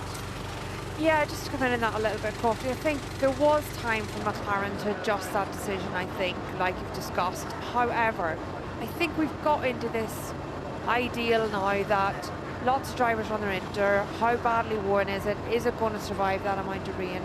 Norris was quite strong in saying this Inter's not doing well. The one that he was already on the news one, and there was discussion for a number of drivers about whether it was time for full wet. And I think now we've got to this point in F1 where drivers assume we're going to get a red flag. Lots of drivers are out there that would stay on track complaining that it should be a red flag in order to try and promote this red flag condition and save the pit stop. So I think McLaren had delayed a little bit. They hadn't stopped initially when the rain came, seen if there would be a red flag, and then took the opportunity to stop, even though it wasn't a fully reduced pit clause. I think they were on top of that. They knew that was not going to be ideal, but they thought the new intermediate would work. And of course, it's easier in hindsight to say now, we have had a red flag and they shouldn't have stopped. But at that time, with the information they had, with the rain that was coming down, that stop to Inter was the right thing to do. I think the thing for me, though, is we had a virtual safety car where your pit loss goes from about 21 seconds down to about 12 seconds. Had the virtual safety car still been in operation, then whilst George Russell and Lando Norris made their pit stops, then they probably would have got out in time. But we all knew it was coming to an end. And because that would then go from a 12-second loss to a 21-second loss, why didn't the drivers get the call to, no, stay out on the track? Because it's still the right thing to have a freshman intermediate on. Even though you're conceding track position? Even if you're conceding track position. Because of how revvy the rain was, there is a risk. And, you know, it's a fair play to the drivers that have survived it on those very, very old tyres. Verstappen being one of them, you know, the two Alpines. But that is a risk. If you don't get that red flag, it is a risk to survive that very, very wet condition on tyres that are very heavily worn. they're holding out for this red flag. Talking of flags, there's a black flag for Nico Hülkenberg, which means Karun Chandon. He's out. Yeah, see him again. That means you are excluded from the Grand Prix. So for receiving assistance. We didn't see it, did we? We saw him sort of driving around and rejoining. Yeah. But we didn't actually see what the assistance was. We haven't seen a replay of that. Ted, down to you. No one's told him. Nico Hülkenberg is 5 meters away from me, sitting on an easy chair, sitting on a chair. Talking to Ayo Komatsu and Gary Gannon, his engineer. Only now has Gannon put his headphones back on and is getting the news that his driver has been disqualified. Gary Gannon's face is a picture. He can't understand it. Ayo Komatsu doesn't have his headphones on, and Nico Hülkenberg doesn't have his headphones on. He doesn't know. He doesn't know. He's just been disqualified. I know. I can see you. You're right opposite our commentary box. This is actually. so awkward. I know. Hülkenberg looks quite happy with himself. I can't tell him. I can't do it. How can I do that? it. I can't. Come on. Well, you're what right am I there. going to do? Shout. What am I going to do? You're Shout. the master of subtlety. Look at Gary and Gannon. tact. Look at. I mean, if there are any cameras down here, Gary Gannon is only now. He's giving him the signal, as in the cut signal. Oh, this is heartbreaking. Right, I don't want to intrude on this anymore. This is just depressing me. Let me tell you about what's going on with the Mercedes. And you have turned away from it as well. Now the engineer is saying to the crew, the car crew, that's it. And they're going to get Nico Hülkenberg's car, get the tyre blankets off, wheel it back to the garage, and no more racing. Right, so we know what's happened here. 4 marshals, and we're watching it, basically lifted up the front of the car over the drain that it had got beached on to push it back a little bit so Hülkenberg could get going again. And technically, you can't do that. So Hülkenberg That's the assistance he received. He would have known that, surely. To get back on the track. Oh. Yeah, but you still argue the toss, Ted. Okay, well, you know, I get from his point. You still carry on and just argue the toss and hope that nobody noticed it. Well, I don't know whether he's going to be able to argue it sitting on that plastic chair in the middle of the pit lane just outside the Aston Martin garage. Right, the detail about the Mercedes adjusting their tyre pressures on the grid is that you're only allowed to adjust the tyre pressures between 10 minutes and 5 minutes before the start when the tyres are off the car. And on Russell and Hamilton's car, the tyres were bolted. They were on the car. Ah. And so that's the technical infringement? That is the infringement, yeah. So good luck to Mercedes. I could ask Bernie Collins if she knows what the penalty for that would be, but that's like going through the entire back catalogue of Encyclopedia Britannica and telling me what happened on page 463. Well, I'll do that in a minute. Let's see how long the red flag lasts. But my view on it is, like, we've had a few technical infringements last year in particular with the plank being worn. A technical infringement that is, you know, very clean cut. If you infringe the technical regulations, you are out. The only question mark on that is that it's a TD. So it's a technical directive, we call it. But I think if they're guilty of that, I mean, I think there's been an example. So let me go through, Crofty. I will try and find out, and I will get back to you. And while you're doing that, the teams have been informed that it will be a rolling start. The weather conditions need to improve, and they, at the moment, aren't good enough to give us an estimated time for a restart. But it will be a rolling start. There's the weather radar to show the blue stuff coming in. When we get that rolling start, Esteban Ocon will be leading the field from Max Verstappen, who, of course, was the driver he had a collision with in 2018 here that cost Verstappen the race win. So those two we're going to get a resumption in 10 minutes time. Yeah, so I see them wheeling Hülkenberg's car just past you there, Ted. Just looking in the commentary box, it looks like the rain has kind of fizzled out into a little drizzle, Ted. What do you think? Yeah, definitely. I mean, ever since you remarked about why was it Lando's car didn't have the easy up, the gazebo on top of it, Crofty? That's because it wasn't raining, and it still really isn't raining. It's only a little drizzle, only a little raindrop here and there. So yeah, I mean, I guess it's just, you know, the MO of the teams. It's like, right, if it's wet, red flag, cars in the pit lane, get your easy ups, get your gazebos up, and then let's go for it. But they don't really need them. It is pretty much still dry. So now it's a matter of deciding which tyres to put out. And that's the other thing, is who's still got some new intermediates left, or some intermediates with any tread on them. Just looking forward over to the only remaining Aston Martin of the race. We haven't talked too much about Fernando Alonso, but he's been going pretty well, hasn't he, in a car that's lacking pace. And he's got a new set, I can see a new set of Inters are going to go onto the Aston Martin. Cheers, Ted. So the reason I was asking also about the rain is, if we did 3 or 4 laps behind the safety car, we could have a standing start. If it's not raining anymore, you know, 3 or 4 laps clear some standing water away, and let's have a standing start. I think, I don't know. Which I think we'd all prefer. Yeah, I don't know what the race director will decide, but if it's not raining anymore, then why not think about that?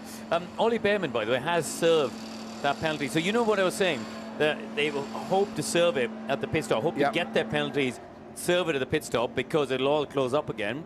Well, that's happened here. So he will be 15th, I think, on the restart.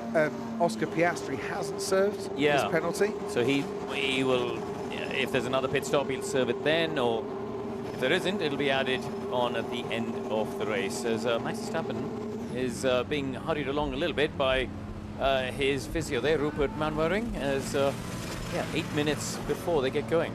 Back to work you go then, Max. And so far it's been a highly productive afternoon of work. I checked myself there that we are in the afternoon. It was an early qualifying. It's an early race start. And fair play once again to Formula One and to the FIA for moving the race start so we could actually get some action in before the heavy rain came down. We still might get rain in the afternoon, later in the afternoon, who knows. Yeah, we're 5 to 2 in the afternoon, and we've had 33 laps so far. Verstappen's still running. He's still running down the pit lane because he's obviously, you know, he's second in the queue. To the end, yeah, he's second. Well, he parked it there. It's not that he pushed it. He parked it there. He's got. Well, actually, there's seems to be a Sauber. Well, yeah, because that had been lapped. Yeah. Of Joe Guan Yu. That Sauber had been lapped, which is why it's there. They need to wheel it down the back, don't they? Yes. Move them aside and get them joined at the back. Or do they do that on the track first? They'll allow the carless lap to go out first. So he'll unlap himself effectively and then he'll join the back of the queue. So they should all restart on the lead lap. Oh, Norris is even behind Verstappen, by the way, on the running down the pit lane game. He's still there. He's still jogging along. I mean, he's leaving it a bit tight, Crofty. If we're talking about starting in 7 minutes, he's still running. You know what it's like, you know, before the drivers have to get to the national anthem and that they've had their comfort breaks. They're all a bit late getting there. George Russell has a scooter, so he's wheeling his way down. I wonder if he's nicked Lewis Hamilton's scooter, because Lewis is walking to his car and he's normally the one on the scooter. Surely they've got 2 of Mercedes. Yeah. This is actually quite amusing to watch them up here. We've got a great view from the commentary box. We certainly have. Well, there is Lewis Hamilton, who's just putting his hands device on currently before he gets himself into the car, and all the drivers will wipe their racing boots to get rid of any moisture before they get to the car, and will change their racing boots if they've been walking a fair bit. George Russell's arrived on the scene. And so, Lance Stroll, we lost on the formation lap, the first one. Alex Albon, we lost after a crash in qualifying. Nico Hülkenberg, we've now lost for a black flag. First driver to get a black flag since 2007 Canadian Grand Prix. Giancarlo Fisichella and Felipe Massa both went out of the pits under a red light, if you remember that far back. So Verstappen now into the warm comfort of his race car. He's got 5 minutes to go. And we've lost Franco Colapinto, whose accidents on the main straight brought out this red flag. The 6th red flag that we've had today, 5 in qualifying and 1 so far in the race. Well, there's your intermediate tyres behind the safety car, dissipating plenty of water. And I wouldn't say it's been plain sailing for Max Verstappen, but he has sailed through the field. Certainly has the wind in his sails compared to qualifying a little earlier. Pierre Gasly up into 3rd place for Alpine, who hadn't run in the top 5 all season. until today. They have a driver leading and a driver in third. And they're the first constructor from outside the top 4 to lead a lap this season. A season, by the way, that has 6 drivers on the grid with multiple race victories. Verstappen, Norris, Piastri, Leclerc, Sainz and Hamilton. We haven't had that since 1981. That was the only other time we've had it in the Formula One World Championship. And 4 constructors have won at least 3 races for the first time since 1977. And we might get 5 constructors winning a race if Ocon can hold on. So, Joe's car is still in the queue. And Bernie, you've got some news for us. Do you think it's going to be a standing start? Yeah, I was just listening to some team radio there, and I think Verstappen has been told on radio, stand and start. We've not got it through in our system yet, but I think there is a chance that this will be a stand and start. They only go to a roll and start if conditions really don't allow it. And at the minute out there, it does look like it should be dry enough for a stand and start. So let's hope that our stand and start wishes come true. I think the call made just a little bit too early then, maybe, for a rolling start. See what the weather does, see if it improves a touch, and then and take the decision. Bernie, I've got another question for you. Would they have to start on the full wet if they're starting behind the safety car? Are they obliged to do that, like at the start of the Grand Prix? No, that's only at the start of the race. So at this point, they should be fit to choose for themselves. The only time that it's happened like that, Corinne, is if it is really heavy weather. Sometimes you can get a message through from the FIA that dictates it's full wet conditions, but that's normal at this point in the race. George Russell just saying on the team radio, Ted Kravitz, that a rolling start will be more dangerous than a standing start. He would like to be on the grid in P5 and get going rather than roll along the main straight and attack into the first corner. Yeah, different drivers have got different opinions on that. Carlos Sainz says he thinks he should do at least 2 or 3 laps behind the safety car before they either choose a rolling start or a standing start. But, well, we've seen it's the norm to do maybe a couple of laps behind the safety car and then a standing start. So we'll see what happens. Can I tell you about a funny moment that's just happened, Crofty, here in the gap?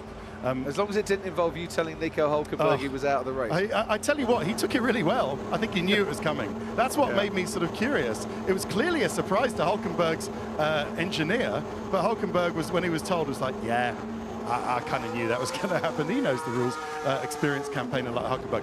It's officially, Ted, just 2 seconds, it's officially a rolling start when we resume this race. Race will resume at 14:06, so that's now in 6 minutes time, and it will be a rolling start. That's appeared on our timing screen. Make that 14:02. So at the restart time, there's possibly a class 1 to 2 rain for 10 minutes and then nothing after that. So a light drizzle in McLaren speak. Class 1. Correct. Come on, so give us Ted's funny story. My colleagues from Viaplay, Dutch TV, and their expert Guido van der Gaard just appeared right next to me in this tiny little postage stamp bit where we're allowed to stand in the gap in the pit lane, and they are absolutely doing their nut with delight that Max Verstappen is going to win this race. They see that from 17th on the grid, they've been going on about how Max is going to win this race. And do you know what? At that moment, with all respect to Pierre Gasly and Esteban Ocon, I think they got a pretty good case. Max is in a great position now, isn't he? They've got a much better case than they had at 12:30 when we finally, 12:45 or whatever it was, when we finally got this race going. Let's just clear something up before we go out for another lap behind the safety car. This is Mercedes on the grid. Ted Kravitz was telling you about this. This is George Russell's car, adjusting the tyre pressures while those tyres were bolted on, Karun Chandok, which you're just not allowed to do.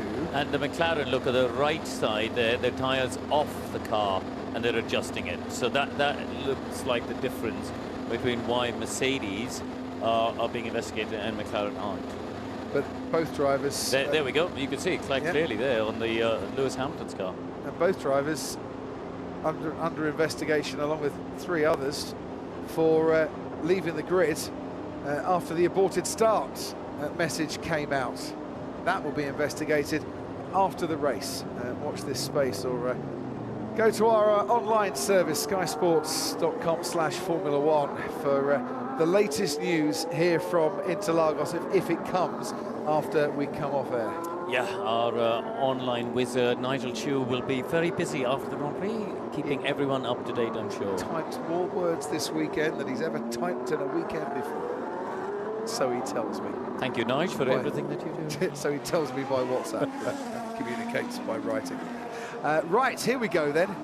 Let's get some driving done once more. We've got a rolling start coming. So behind the safety car, and Bernd Meyerlander will be radioing back to race control. They'll be wanting to know what the conditions are like. A rolling start, it doesn't have to be at the end of this first lap. We can have 10 laps or so behind the safety car, should race control decide that's the safest way to do it. Yeah, exactly that. But, you know, they'll be in constant communication between, you know, also I think with the team managers, right? So obviously the safety car driver will be feeding back to race control and Niels Wittich, the race director. Niels Wittich will also be communicating with the team managers, who will be getting feedback from the drivers. So there's plenty of information that's coming back, but ultimately it is Niels Wittich as race director who will make that call as to how many laps on the safety car we should do. Feel quite spread out, and this is the important thing. You might want to... Ricky, these are not new Inter. Which Inter is this? Hello?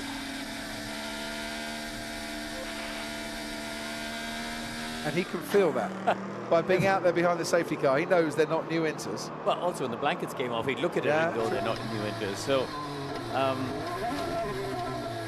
what's happening here? Ocon seems to have backed away. Pack up. Does he think they're going green straight away? Well, if the lights have gone off on the safety car, then they might be going green straight away. We might be just having the one lap here, which is why Esteban Ocon has backed off and Bernd Meyerlander has completely disappeared. So that message has got through loud and clear. And when does Esteban Ocon go? When does he make the jump here? When do we get this start going once more? It's entirely up to him to choose that. Ollie Behrman just hanging back at the back, and that's why Ollie Behrman is at the back, and he's gone off into the grass. He's kept it going. I'll tell you what, though, there's a Sauber behind him as we've gone racing once more, and they're struggling to get up the hill, such as the lack of grip on that grass. On the asphalt, though, Esteban Ocon leads them into turn one. Verstappen too far back to make the overtake and doesn't. Pierre Gasly ahead of Lando Norris, ahead of George Russell. That's the top five. Then comes Charles Leclerc. Behind Leclerc, Yuki Tsunoda and Oscar Piastri running quite close to each other. And Piastri ahead of Fernando Alonso with Liam Lawson in 10th. As towards Tessino de Largo we go now. The advantage for the car out in front is he's got a clear track to look at. Right behind, they're driving into the spray. As wide goes Lando Norris. At Tessino de Largo, Norris goes off the track, rejoins just ahead of George Russell, and Russell will try and fight this now towards Ferragura. On the inside, Lando Norris has to concede. Russell's got back ahead. Wow, so he just locked up there under braking. Lando came off the brake pedal to let it go up wide. It was all a bit strange. And then goes the Ferrari of Charles Leclerc. And down the inside, here comes Oscar Piastri, and he thinks he might be able to get past the Ferrari now as well, but they're all struggling for grip. The tyres are cold after a lap on that rolling start, and we've seen now two go off as Behrman, ahead of Joe, rejoins down in 15th, a long way back. Ocon's broken away, though. Ocon's broken away. 1.7 seconds over Max Verstappen, and they've in turn dropped Pierre Gasly by some margin as well. So brilliant restart here from Esteban Ocon. Well, he's got the clear track. Yeah, he had the advantage of judging the start and when he wanted to go, and he's done it absolutely perfectly. Yeah, but he's pulled 5 seconds on his teammate at third place. Look at this. Here comes Lewis Hamilton on Fernando Alonso. Yeah, we'll watch the driver tracker on this one because you can barely see them on the track. Hamilton moves to the inside, and he's ahead of Fernando Alonso into that first corner. The two drivers that have completed more racing kilometres than any other driver in Formula One, exchanging places into the first corner. Hamilton now 9th, Alonso 10th, and bit by bit, Esteban Ocon continues to extend that lead. It's now 2 seconds to Max Verstappen. So Ocon really doing a solid job here, 29.3, so a full second on the last lap compared to Max Verstappen.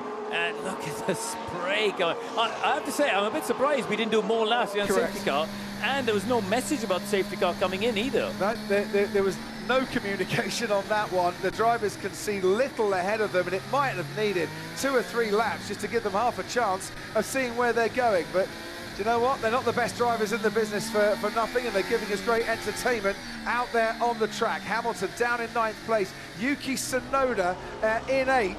Ahead of him, Tsunoda, who was running in the top 3 for such a long time before pitting and losing ground after making that pit stop. He's going to have to come back through the field again. Charles Leclerc holding off Oscar Piastri. Max Verstappen still continuing to be that much slower behind Esteban Ocon, who's got that clear track, and the gap now 2.5 seconds as we ride on board with Lewis Hamilton. Now, can you see a car in front? No. Of course you can't see a car in front. There's a rain light blinking and flashing. We can just about see it now. That car is Yuki Tsunoda, and Hamilton just driving into a wall of water, quite frankly, and putting his complete trust in the car in front that he hasn't had a problem. Yeah, it is a really tricky situation in those conditions, because you really, trying to get references from things on the side of the track and advertising boards or some marshal's posts or lights and things. But we see here the Haas of Ollie Behrman having a little look at Carlos Sainz and choosing to back out of that move. Yeah, chasing down Carlos Sainz for 13th place. At the moment, you've got to stay in this race, because there's so much could happen. We're just beyond half race distance as Ollie Behrman, just as I say you've got to stay in the race, goes spinning off and into the barriers. And that was maybe just a little bit too much ambition there for Ollie Behrman, and the addition was just lacking for him. And at Ferradura, he heads off into the barriers, but he's kept that car going. They replaced his front wing during the red flag. They might need to try and find another one for him as he gets back onto the track and rejoins in 16th and last. It's been a bit of a scrappy race for him. He'd be disappointed with that, because he got very close behind Sainz, then ran wide off the line where people have been clearing away some of the water, and at that point, the rear of the car, there was no way he was going to get it stopped. So, yeah, an unforced error. There's no other way to describe that. Hamilton a bit closer to Tsunoda on this particular occasion. Half thought about a little move there, as like an eel that's been dipped in oil. Yuki Tsunoda has that little grip coming out of the first corner. It's weird, right? The pace early on looked good. He was running in 3rd place, but ever since the restart, I don't know if it's on this set of tyres or something, but Tsunoda doesn't seem to have the pace. He's 4 seconds now behind Piastri. But he was running in free air, wasn't he, behind Lando Norris and George Russell. There was a big gap to the front too. But he's got a big gap in front of him now to Piastri, was what I mean. And he's still, last time round, what has he lost? Over a second. So his pace isn't there. And out in front, 3.5 seconds, the gap between Esteban Ocon and Max Verstappen, who I'm sure would love to win this race, but so far, so good for him in terms of the championship battle. And he's currently 2nd. Lando Norris down in 5th. He's going to advance his lead by 8 points after this Sao Paulo Grand Prix, which, as I say, has still got a fairly long way to go here. In 3rd place, Pierre Gasly. George Russell asking where Esteban Ocon's braking, because he can't quite see the apex. It's actually Gasly, the car in front, the Alpine. You can't even see which Alpine it is. Such is the spray for George Russell. Lando Norris runs 5th. Charles Leclerc 6th, then Oscar Piastri, and then this battle, Yuki Tsunoda and Lewis Hamilton. Towards the centre S as we go again. Hamilton has to stay behind. What a day this will be for Alpine. If they can hang on and finish in this order, they can claim 40 points, Croppy. They've only got 16 all through this season so far. I know, they'll be pushing Aston Martin at this rate as Ollie Behrman goes off again, this time out of Sao. If they scored, you say 40 points, it would take them up to 56. They'd only be 30 points behind Aston Martin with 3 races to go. And take them ahead of Haas, which is obviously where the money's paid. At the moment, they're behind Haas in the Constructors' Championship. Take them ahead of Haas, RB and Williams. Here's Ollie Behrman, who is having a bit of hassle out there, to be fair. He is having a miserable race. It's well, it's all gone swimmingly for the first 2 races for Ollie Behrman in Grand Prix, but Interlagos is really testing him ahead of his full debut season next year. There's Sergio Perez, Carlos Sainz right behind him. Liam Lawson is the car in front. And once again, Sergio Perez and Liam Lawson will have battle resumed.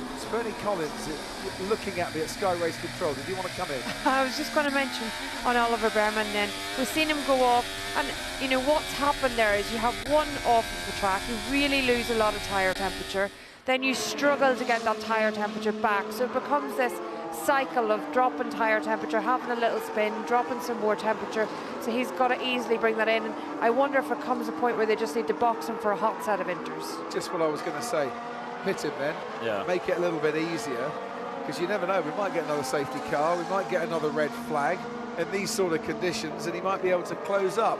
Down that back straight come Messrs Alonso, Lawson, Perez. If the weather stays as it does, we think it'll be these tyres to the end. So it'll be about tyre condition and racing cars on track. So at the moment, Ocon's pace is down back into the 124s, Coffee, which is kind of where we saw it when the track was at its best before that big rain shower. I think Verstappen did a 23 something. You know, Ocon's best lap earlier. Oh, and there in the barriers is a Ferrari. Sainz. And it's Carlos Sainz who's gone off and we've got a safety car deployed here. Now, what does that do? Ocon and Verstappen have moved past the pit entry, as has Gasly. Russell and Norris will be next on the scene. Oh, and there's big damage there for Carlos Sainz. So this safety car might be here for a while. No one's choosing to pit. We've only had a few laps, haven't we, since the restart? I think it's shown so far that actually overtaking is pretty hard in this condition of the visibility. So I think track position is proving vital. Ironically, this is a track where in the dry, overtaking is actually easier than at most others. Carlos Sainz, our race winner in Mexico, out.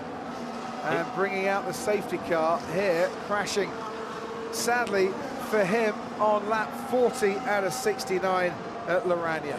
And he joins Stroll and Colapinto as having his second crash of the day, isn't it? Because he also ended qualifying against the barrier. Oh, was he driving off? He was driving off. We cut to the replay, but I thought I saw him driving off again. Yeah, he was. Oh, so just under braking, touched the curb. Oh dear. He was facing some...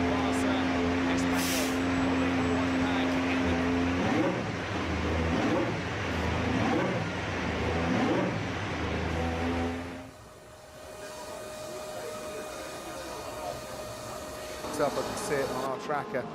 He's parked up by the side of the track. Oh dear. Carlos Sainz, not what he wanted at all. Yeah, you can see the rear damage as well, so yeah, no chance of continue. I'm told, by the way, behind this safety car, last double podium for Team Enstone was when they were Team Lotus and not Alpine. Kimi Räikkönen and Romain Grosjean in the 2013 South Korea Grand Prix, driving the car that Ted and I have both had a go in all those years ago, 2013. Ted had driven it a little bit more recently than Kimi Räikkönen, of course, but it's been a long, long time, 11 years since the last double podium for the team at Enstone. Wow, I mean, and for Oliver Oakes, new team principal. Yeah. This is uncharted territory with a 1-3. I mean, it's a team and an organisation. They've not had a lot of good news in the last year or so. A lot of upheaval, a lot of people leaving the team. You know, not good news on the engine front. Lots of sort of negative news stories. But this will be such a morale boost for everybody involved there. Be absolutely fantastic. Jeremy Clarkson's local team. He's brought the beers down to Enstone before. I dare say there'll be a truckload of his beer heading for a celebratory Friday afternoon after this race. And Ollie Oakes, I sat next to him on the plane actually coming over. This is what I'm saying, mate. One lap and things could look rosy. Next lap, we're all bunched together. Anything can happen. Still a very, very long way to go. Keep your head down, keep focused. 29 laps remaining. That's the message to every driver. It really should be from their race engineer. But Ollie's rather fond of, you know, Friday afternoon injecting a little bit of fun to the equation and giving people a bit of a treat. Well, they could be in for a treat, but I tell you what, these next 28 laps or so are going to be very, very nervy. Oh, absolutely. And GP's right there, because we've seen so much happen in this race already. We've seen, you know, people climbing up the order, plummeting down, and Lando, there's been lots of offs. Most of them are white lines. Stay off them. And that's an interesting point, because obviously this is a new surface, but it's also freshly painted white lines. Now, the FIA do mandate an anti-slip paint, but it does seem like, honestly, in my experience, I remember having all these conversations with Charlie Whiting at various tracks, where he'd keep telling me how we've got this new paint and it's great. And I keep saying to him, I still think it's really slippery. And he said, no, but the study says it's the same as the asphalt. And it just never is. No. Lap 42 of 69. Esteban Ocon, former race winner in Formula One, the Hungarian Grand Prix, on another crazy afternoon in Formula One in 2021, where Lewis Hamilton was the only driver on the grid for the restart. They all piled into the pits. This after Valtteri Bottas had gone 10-pin bowling with a Formula One car, and it just opened up for Ocon. There is another band of rain potential for the end of the race. Oh dear. Well, when George Russell and Lando Norris pitted, it opened up for Ocon once again here, and he is a man with his head down, looking to get going again at the end of this lap to try and take that second win for the team that he's leaving at the end of the season. Ted Kravitz, let's head to you. Just a quick one. Yeah, they're pretty nervous, looking pretty nervous actually on the Alpine pit wall, but the mechanics are loving this in the Alpine garage, absolutely loving this, having P1 and P3 at the moment. Lawson and Perez saying that he can't see anything behind Lawson, but they'll be interesting on the restart. Watch out for those two, 11th and 12th, Lawson and Perez. The only time he's led more than one lap in a race, Esteban Ocon, he went and won it, that race in Hungary, and he's led more than one lap here this afternoon, and he has led the field away for a rolling start after a safety car has peeled off once before this afternoon. So Max Verstappen weaving around, trying to get some temperature into those tyres, and Ocon controlling the pace and letting Bernd Mailander go. We're going to get racing once again. It's keeping calm whilst also trying to be aggressive, trying to take your opportunity as and when it might come. No overtaking, of course, before they get to the line. So Max Verstappen has to try and keep back, and Pierre Gasly is keeping quite a long way back because he's going to try and anticipate when the jump is coming here and just gain a little bit of speeds from a little bit further back, so that he can get going and mount a challenge to Max Verstappen. And now they go, and Pierre Gasly did not get that done whatsoever, and George Russell might have caught him napping a little bit. And here comes Charles Leclerc on the inside of Lando Norris, and there goes Max Verstappen on the inside of Esteban Ocon, and Lando Norris goes straight on in the first corner. Verstappen takes the lead of the race from Esteban Ocon and Pierre Gasly, then comes Charles Leclerc, then George Russell, then Oscar Piastri, and Lando Norris down into 7th. Wow, it all kicked off at that restart. Charles Leclerc went down the inside, and Norris just got the rear of the car swerving. Fernando Alonso with Yuki Tsunoda. Yeah, onto the grass as well as Tsunoda ahead of Alonso. Hamilton now ahead of Liam Lawson in 10th place. But that was a disastrous restart for Lando Norris. It was the perfect restart for Max Verstappen, who leads this race now on lap 43. Absolutely seized the initiative. Alonso wide, Lewis Hamilton wide. But it looks like, yeah, they're still going, okay. But the beneficiary there was Liam Lawson. He's up now into 9th place. That Mercedes taking time once again to get its temperatures up on tyres and brakes. Perez has got past Hamilton. Ollie Behrman has now got past Hamilton. Behrman up into 12th place. Hamilton, those fighting that one back. Through Maguglia they go. They nearly touch the Mercedes and the Haas. Round the outside at Junsao. Off goes Fernando Alonso. So he's disappeared from the points, so we can ride on board with George Russell, who's up into 5th place now. Lando Norris going straight on at the first corner, and he can just about see where the car in front, Charles Leclerc, is braking, and already Max Verstappen has pulled out 1.5 seconds on Esteban Ocon. The benefit of clear air in front of you, no spray to drive into, is evident for all to see. Yeah, so Verstappen now in an extraordinary race, 17th. to the lead. That trumps his 16th to 2nd from 2016. As you said, 1.6 seconds now. So really, this is now about Verstappen getting into rhythm, getting into a comfortable pace, and just staying there ahead of the rest of the pack, while Norris, okay, Piastri will get out of his way fairly compliantly, but as we see the replay, top right corner crofty of Fernando Alonso, it just went off by himself, I think. Yeah, I don't think he touched anyone. The scrap was going on behind him. But the Alpines are working well in these conditions. Look, Leclerc is not all over the back of Gasly, is he? So you'd have to say the Alpines have got a setup that seems to be working well for the wet conditions. Gasly, I thought, was just caught napping a little bit when Esteban Ocon got everybody underway. Max Verstappen wasn't caught napping. No one's won from 17th on the grid here before. Lewis Hamilton won it from 10th in 2021, and that's the lowest grid spot for a race winner. And Verstappen now 2 seconds clear of Esteban Ocon. Pierre Gasly in 3rd place, ahead of Charles Leclerc. Leclerc under a little bit of pressure from George Russell. Lando Norris behind his teammate Oscar Piastri. Got to say, his championship challenge faltering in the Drivers' Championship here this afternoon. McLaren could well do with a few more points in the Constructors' Championship, but we're going to go with 3 races to go to Vegas, to Qatar and Abu Dhabi, and Norris will have an awful lot to do if it stays this way.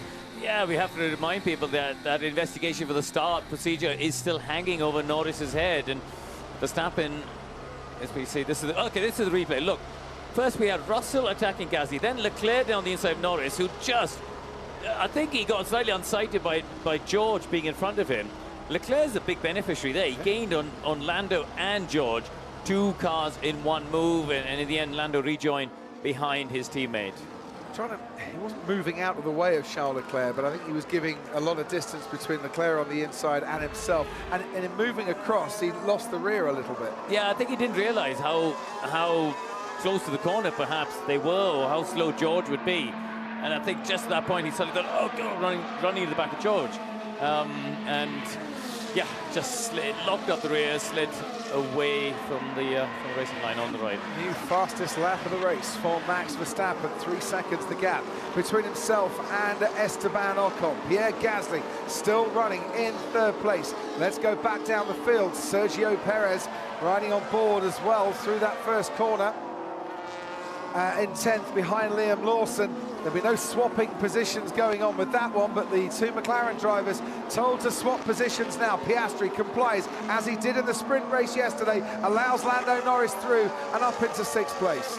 Yeah, it's the right thing to do. Lando's shown more pace than Piastri throughout this Grand Prix. Remember earlier, Piastri got stuck behind Lawson, for example, so we'll see if Norris can make some progress here. Hamilton in 11th. Meanwhile, his teammate George Russell ahead of Charles Leclerc, running now in 4th place. And Charles Leclerc under pressure from Lando Norris, who just got to stick to him as close as he possibly can here and try and pick up a slipstream down the main straight, which is not the easiest thing to do, not when you can't see as the cars accelerate up to their faster speeds, to try and stick behind them and pick your braking point.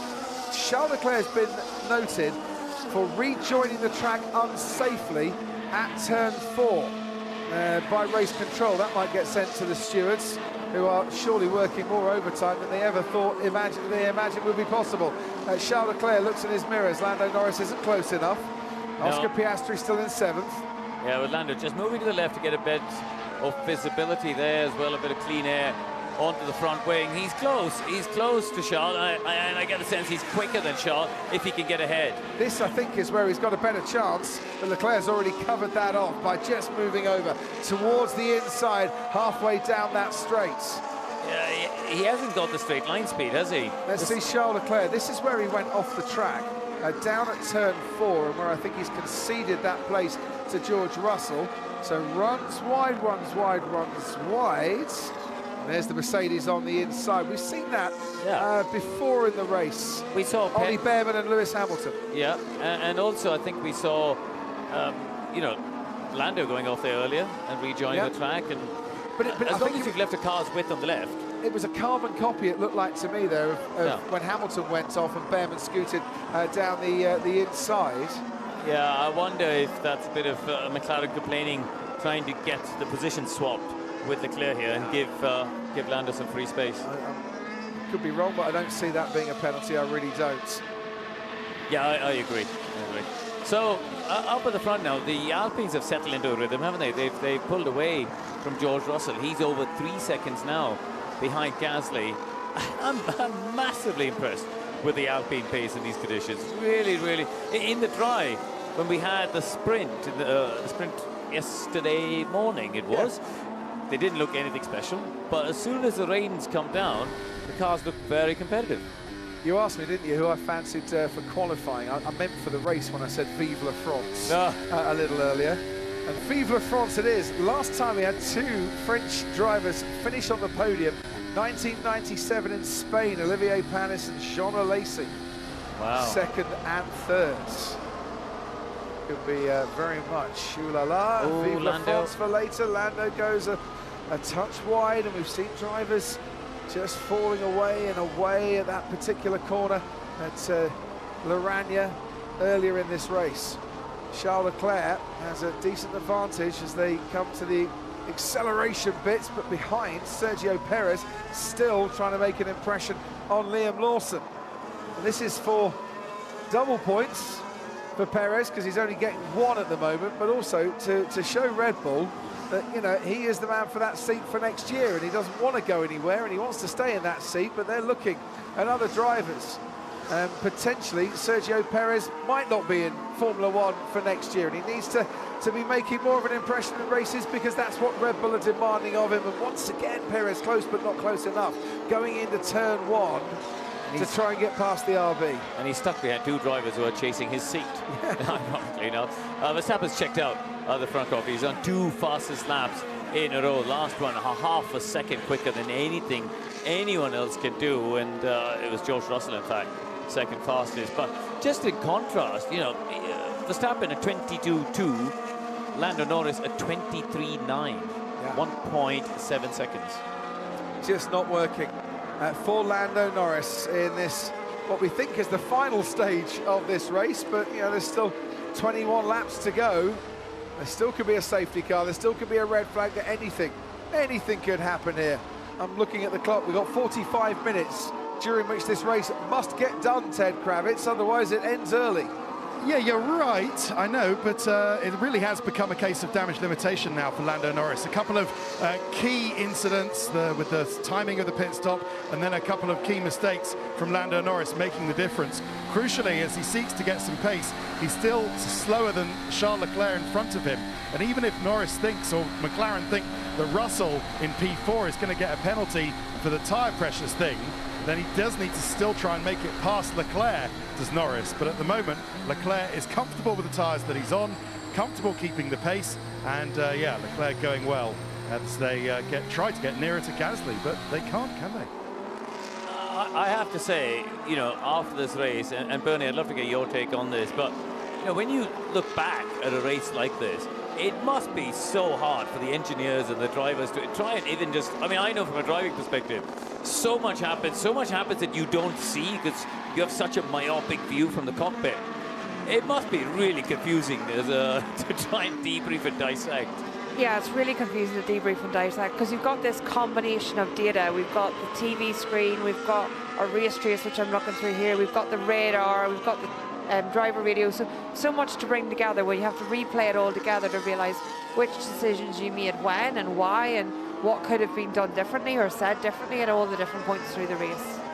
Since the summer break, Max Verstappen hasn't finished within 19 seconds of the leader of the race. The way he's going at the moment, he might win this one by 19 seconds. He is flying out in front. Charles Leclerc, no further investigation for that rejoining unsafely.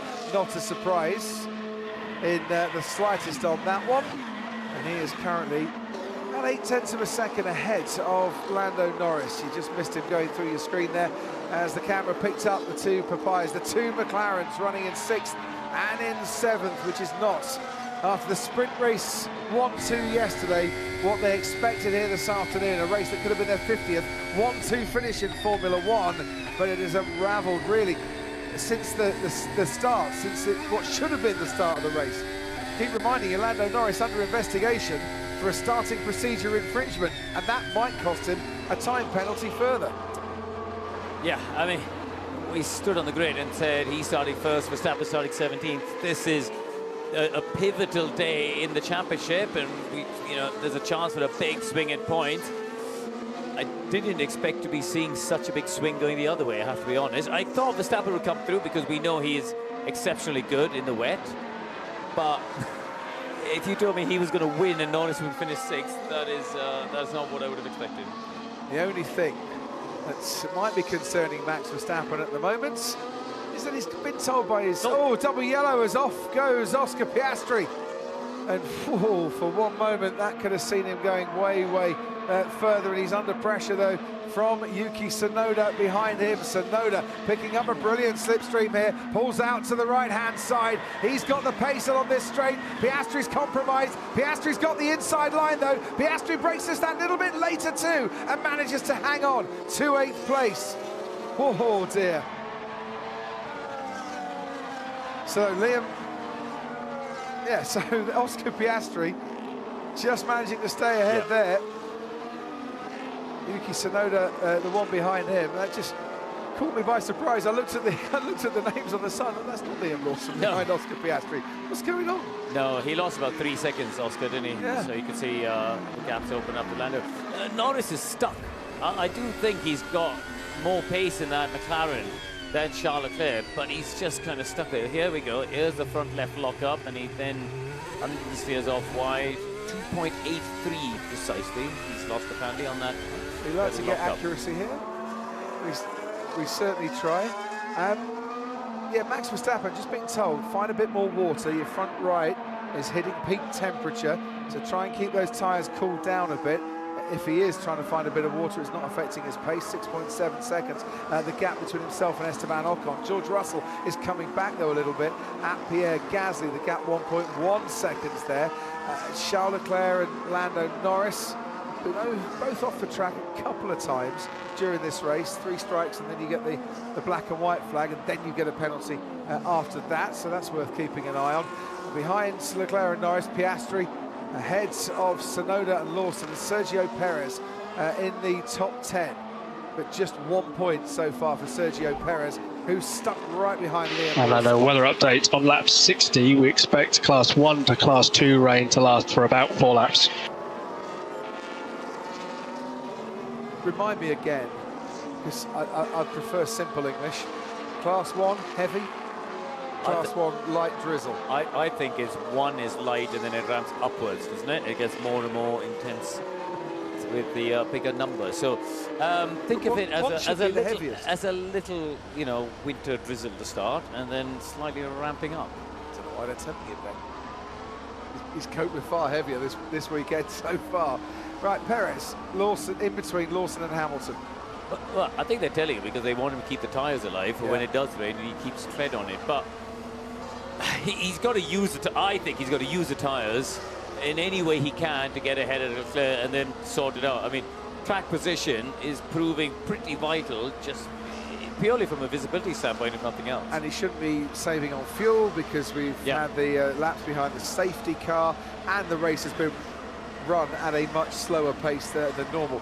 He needs to be... Oh, there goes Perez down the inside from a long way back. But even Sergio Perez trying to lick it, send it. He was too far back to do that, but that's almost the desperation brought on by it being that much more difficult to overtake here in the rain. But that's what you've got to try if you're in a position like Sergio Perez, where you're trying to move up into 9th spot. And that's maybe the sort of thing that Lando Norris is going to have to try and do behind Charles Leclerc. Yeah, isn't it crazy? One wet day we get, and all of a sudden RB got 2 cars in the points now. Okay, they've got 2 of these cars breathing down Lawson's neck, but 2 cars in the points. Haas, who had a great round of points, and now out of the point scoring positions. Alpine look good.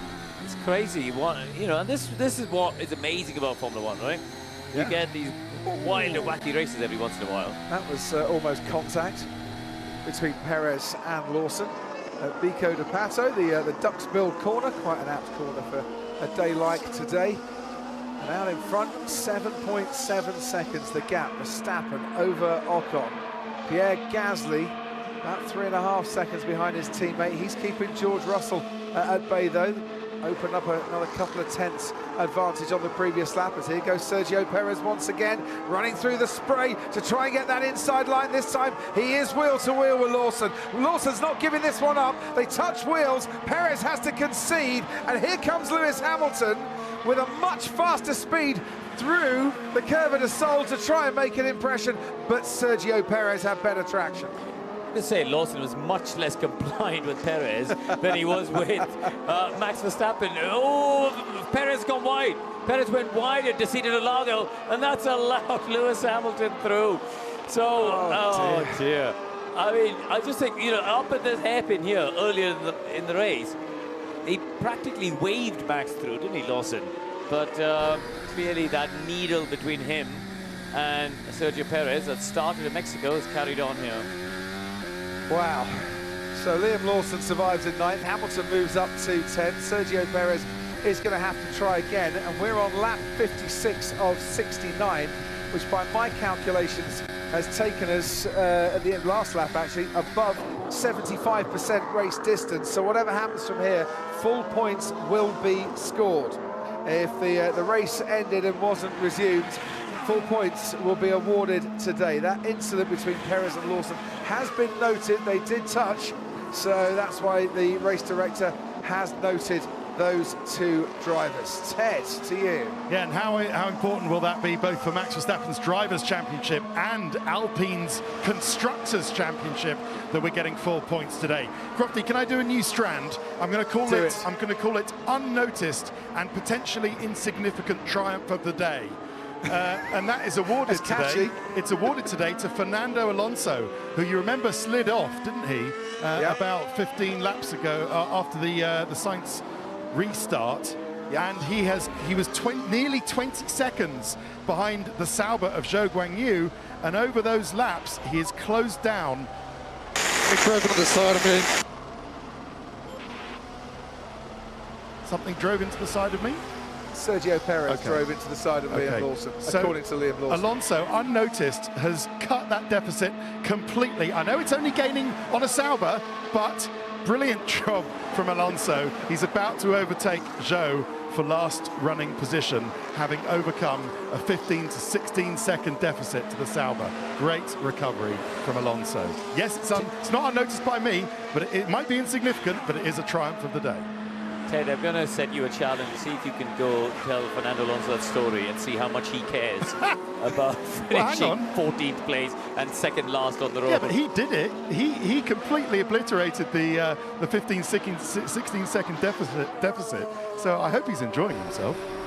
I'm sure he's absolutely loving it, and I can't wait for the notebook interaction between yourself and Fernando Alonso as you introduce that new strand as well. Go on, do it. 9 seconds out in front. Max Verstappen, 10-race run without winning. It's his longest since an 11-race streak in 2020. It's coming to an end here because no one else is making an impression on Esteban Ocon. On Max Verstappen, I should say. Yeah. Ocon and Gasly will be very satisfied with a second and third. George Russell running in fourth, Charles Leclerc fifth, and then the McLaren duo of Norris and Piastri. And I've been reminding you all the way through the race, and if you're just joining us, you probably need reminding again.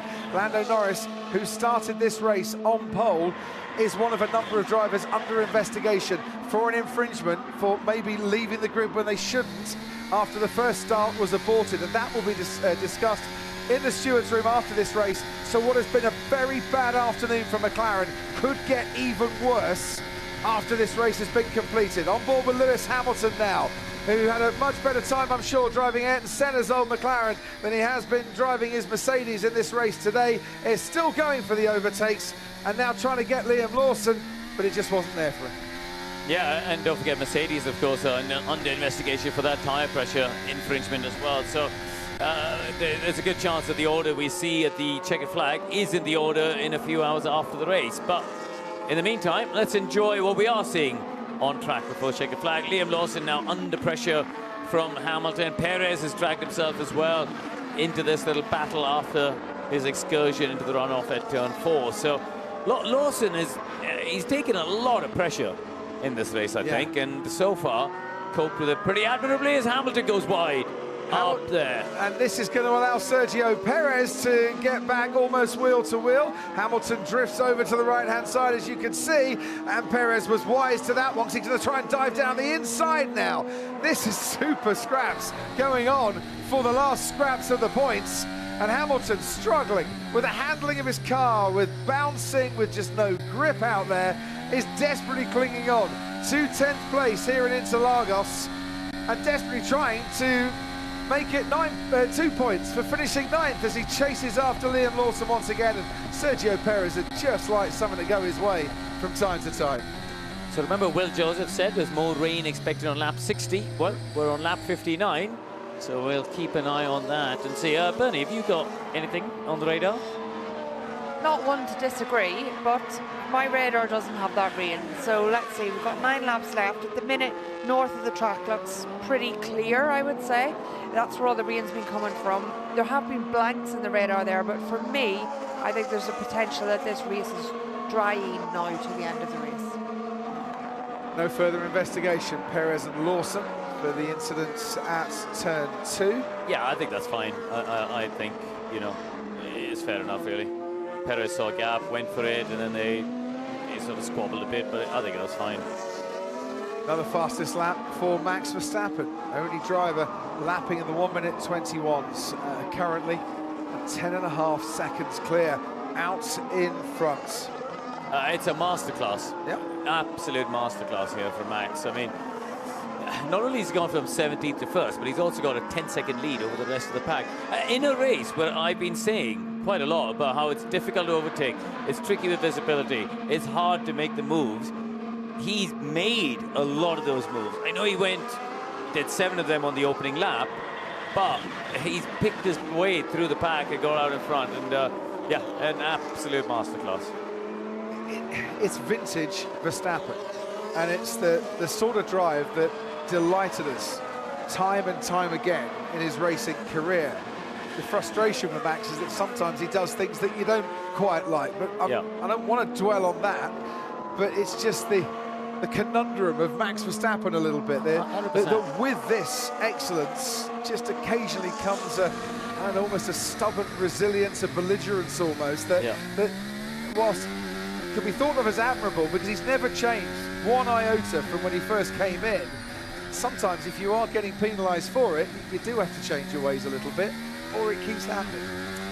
Yeah, exactly that. But, you know, he's just reeling off the fastest laps at will here. 8 laps to go, and he's just done another lap, extending that lead. So he's taken another 8/10 out of Esteban Ocon.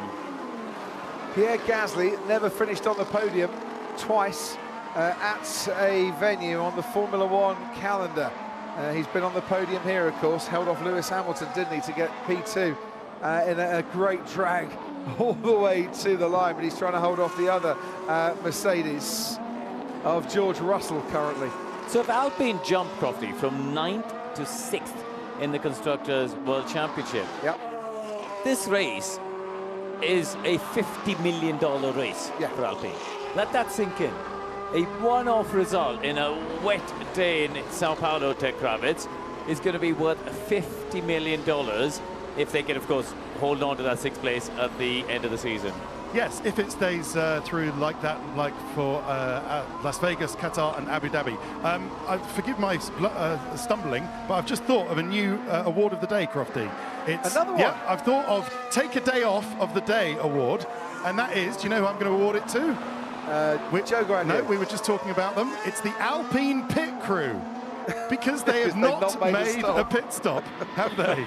Lando, Oscar behind you has a 10-second penalty. We want, therefore, you to get close to Leclerc. What do you think of me? I'm trying to go as quick as I can. Yeah, so well done to the Alpine strategists. They held out, they didn't make a pit stop. They changed both Ocon and Gasly's tyres in the red flag. And so Take a Day Off of the Day award goes to the Alpine pit crew. They didn't do any pit stops. Bravo. The Red Bull pit crew did make a stop for Sergio Perez, of course. If Oscar Piastri's got a penalty to serve, why don't they let him pass Lando Norris and try and get closer to Charles Leclerc, because he's still got that 10-second penalty, and if he can't do it, swap him around on the last lap. Bernie Collins. I think that's a coded message. I think they're being very careful there. He said, Piastri has a penalty. Underline, you're under investigation for the beginning of the race, so let you get as close, try and make your gap. Penalties are being handed out. There's no other reason that they would want Norris to finish well ahead of Piastri than his own impending, potentially, penalty. 10 seconds for Oscar Piastri, which at the moment would drop him down behind Liam Lawson. So finishing down in that 9th place. No, I think it's quite close, Crofty. It'll just be between Lawson and it'll be between Lawson and Tsunoda. I think it's at the moment, isn't it? Yeah, it'll be a second ahead of Lawson. Looking at the timing screen. Yeah, it's 29 versus 40. Sorry. So anyway, we'll see at the end. We'll see in 6 laps time. But at the moment, there's 11 seconds between Piastri and Lawson. There's 6 plus 5 there, so we'll see how that plays out. It's going by the timing screen at the end of lap 62. That's why we had that. Which said Max Verstappen 13.3 seconds in front, 13.6 now. And here's Lewis Hamilton once again trying to make a move on Liam Lawson. Towards the first corner we go. It's about as close as he's got in the last few laps, but he still can't squeeze past. Lawson stays exactly where he is. And this is important for Piastri, actually, isn't it? You know, if Lewis can delay Lawson with a bit of defensive driving, that could help Oscar out a little bit. There's that outstanding penalty, the confirmation for Oscar Piastri for the contact with Liam Lawson, wasn't it? At yes. turn 1. Yes. Oh, it's been a long day. First time we've had to get up at 4:30 for quite some time. I have every sympathy for those that do it on a regular basis. But it's, it's been such a tough day, you'd imagine. Like, you think of the Williams mechanics and stuff, right? There's so much has happened in their day, and so much yet to do, because they got to put that car back in a state where they can pack it away in the freight. So, yeah. And at the end of a thoroughly exhausting triple header as well, there's a lot of tired minds, a lot of tired limbs as well. We'll be heading to an airport over the next couple of days, and I'm sure the drivers are feeling the fatigue, but one man who's gone through a fair bit in Austin and in Mexico is going to come out at the end of this America's triple header with his championship lead very, very much intact on the day. As I said earlier, that he breaks Michael Schumacher's record for the most consecutive days in the lead of a Drivers' Championship. Max Verstappen will be extending that lead, and by quite some margin. He currently has 26 points in this race. Lando Norris has 8, so be another 18 points, and that's before the stewards rule on whether Lando Norris will get a penalty for the starting procedure infringement. It's days like this, isn't it, where it underlines why Max Verstappen is on his way to a 4th World Championship, and why in a car which hasn't been the fastest car since probably April or May, he is still leading the World Championship by some margin. Yeah, Gasly moving over. Maybe he'd hunted for a bit of water earlier down the straight. There's the Constructors' Championship table as it stands. Alpine moving into 6th place. Wow. That'll make a lot of people very happy at Enstone. And in the garage here too. I'm trying to work out, do you think that includes Piastri's penalty falling behind Tsunoda, because you could get more points, and therefore RB would have got more points? Well, yes. Just asking the question. Possibly. I'll just go with the live standings as they are. I'm sorry, I shouldn't have put you on the spot there. All I know is that a track where Esteban Ocon, once upon a time, his debut here, wasn't it, all those years ago in 2017, in his full season for Marussia, was running in the points and almost produced a points finish. that would have, given Marussia a huge financial boost, and maybe it kept that team in Formula One at the time. But over the last 3 laps, he just lost out to the Sauber team at that time. Felipe Nasr, I think, was the one that got past him. Well, today he's going to hold on for a podium here and give Alpine a huge financial boost before he heads to Haas for next season, the 75th World Championship season in the history of Formula One, and where Max Verstappen, after today's 69 laps, will be looking more and more like he'll be going to start a new season as a 4-time world champion, and will hold off the threats of McLaren. This has been exactly what he would have wanted after the frustrations and the anger of qualifying, and he had to start this race down in 17th place. Here comes Lewis Hamilton looking for a move on Liam Lawson, not there for him. Lawson hangs on again. Here comes Sergio Perez, though, right behind Hamilton. Has he got a bit of electrical energy, some charge that's been charged up to try and get past the Mercedes? He wants to go down the inside. There's no room there. He has to bail out of that before contact was made. Yeah, he was hoping for a little window to open up on the inside there, but Lewis had him well and truly covered. I will finish the race for the mechanics, but they did a very good job today. But my back is hurting, man. This bouncing is not normal. And imagine how the drivers would have felt if this was a dry race today and the speeds were that much faster. This track's been resurfaced, but it might need the heavy roller treatment between now and when we come back next year. I think they need to be having words with whoever did the resurfacing, because it's you can't put a new surface down, having spent millions. It's not cheap to put down a new surface and end up with something that's bumpier than what you had the year before. If you had that sort of building work done on your house, you'd be asking for your money back. Yeah. I mean, compared to the rest of the roads in Sao Paulo, it's like a billiard table, but you're going an awful lot faster on this track than you are elsewhere in Sao Paulo. And out in front, Max Verstappen continues to go that much faster. Now lapping in the low 121s, where everyone else is either mids or late in the case of Esteban Ocon, 121s, and some in the 122s as well. He is finding grip and he is finding pace in the wet at Interlagos once again, and he has looked absolutely unstoppable since he took the lead of this race. Well, he's making a statement, isn't he? Another fastest lap, and his lead is now over 17 seconds, which is the same number as the position he started at. So that's a real statement drive. He doesn't need to win. You get the same points whether you win by 1 second or 18, as he is now. But this is a statement that he's trying to make. Well, I said it, didn't I, a few laps ago. He's not finished within 19 seconds of the race winner since before the summer break. He might be 19 seconds or more ahead of the second place car by the end of this.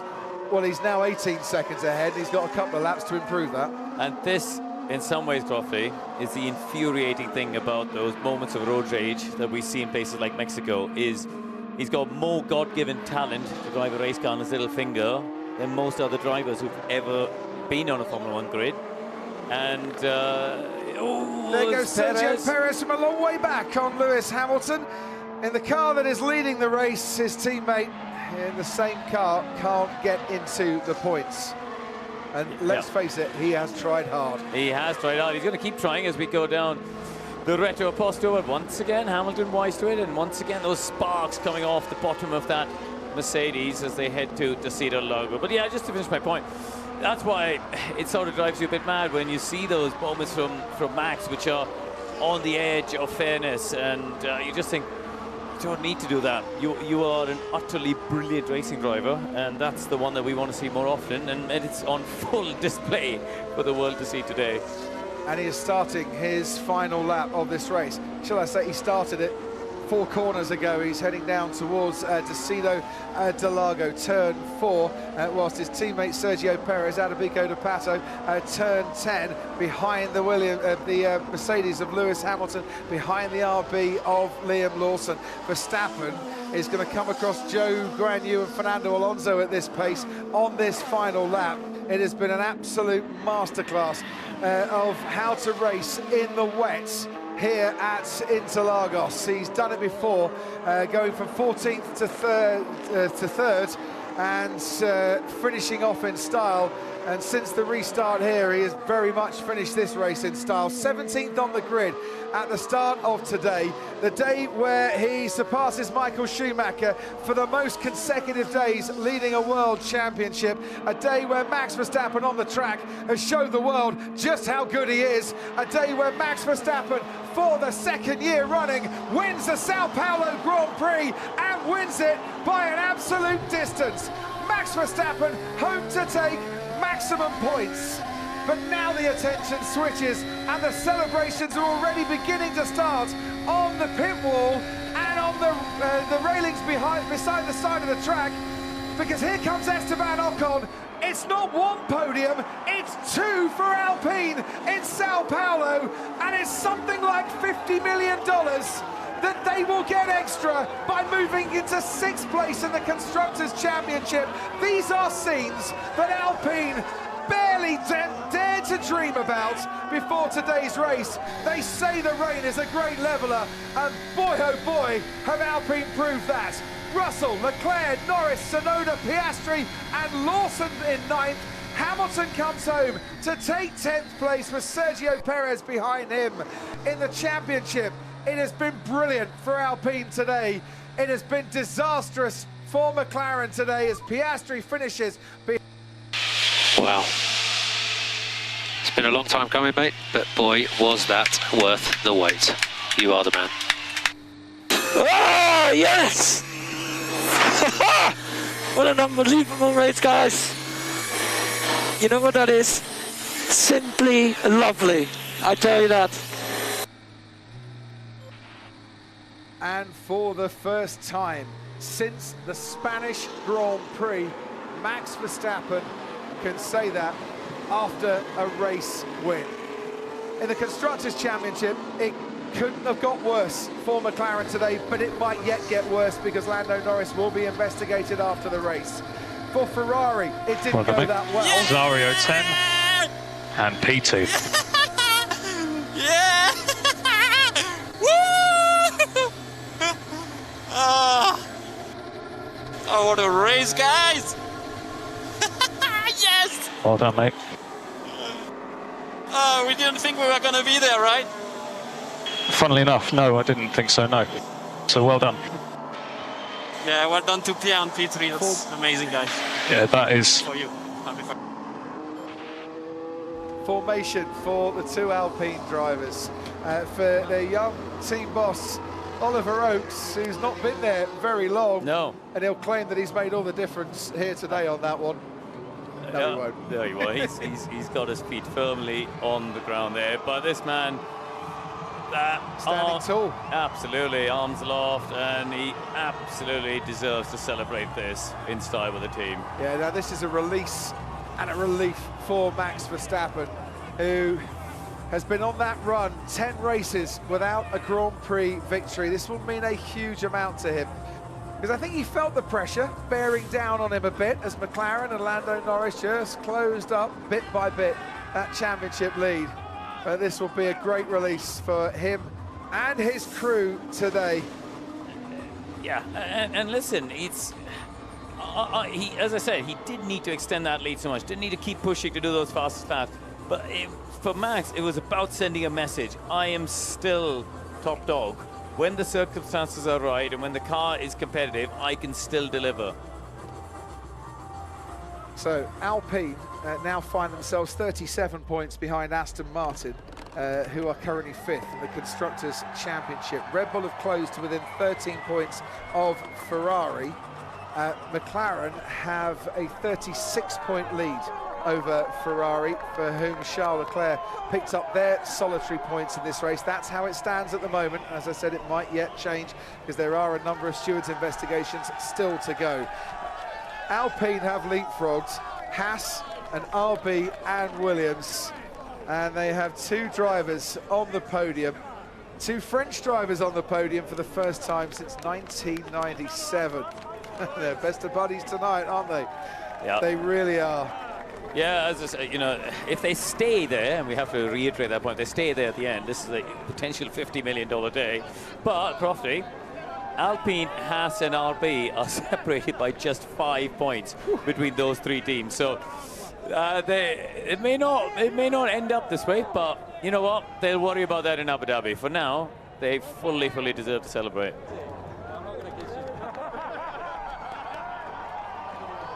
So I think the kisses for Kelly, no kisses for Christian, as far as Max is concerned. That's the first time he's won driver of the day this season, getting 39% of the vote.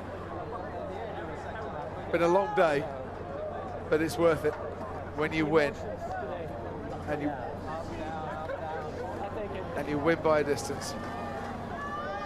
He's right. It's like, you know, the emotional roller coaster from the start of qualifying at 7:30 this morning until now. You know, he had the frustration of being knocked out early on, and then bounced back tremendously. So we have had how many races in the Formula One World Championship? Over 1,000, yeah? Yep. I think that's only the 5th time we've ever had a race won from 17th or lower on the grid. 1,121 previous World Championship races, and only the 5th time that a driver starting 17th or lower has gone on to win it. 0.44%. Yeah. That's not very much. The coincidence of the number 0.44, not lost on me on that one either. Well, you could round up to 0.45 actually, but you know. Maybe you should. Can't quite hear the drivers as yet, but we will do in a few moments' time. We were round about 14 minutes shy of a shortened race there. And let's go to a world-famous Paulista, Rubens Barrichello, who has the microphone down in Hartford. Hey Max, what an incredible race. Yesterday, did you have any thoughts you might have won today with the weather, or it was tough? It was a tough weekend? Yeah, I mean, my emotions today have been a roller coaster, you know, with qualifying, being really unlucky with that red flag. You know, starting P17, I knew that it was going to be a very tough race, but we stayed out of trouble, we made the right calls, we stayed calm, and we were flying. So all of these things together, of course, made that result possible, but I mean, unbelievable. To win here from so far back on the grid, yeah. Man, I need to ask you, the first corner, when you went to the inside, you saw there was a lot of grip, and then you started to use that a lot. The overtaking looked fantastic from the outside. Did you know there was a little bit more grip in the inside, because you kept on doing fastest laps and using that line? Yeah, I mean, you know, it's very hard to pass around here with the new tarmac. It's only one line that you can take. But yeah, I just knew that I had to go for it. It's of course always easy to front lock, just trying to balance that out. And I had confidence on the brakes as well, that helps.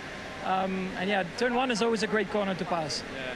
It was 17 fastest laps, so well done, Max. Thank you. You made the crowd stand up all the way. I hope they enjoyed it.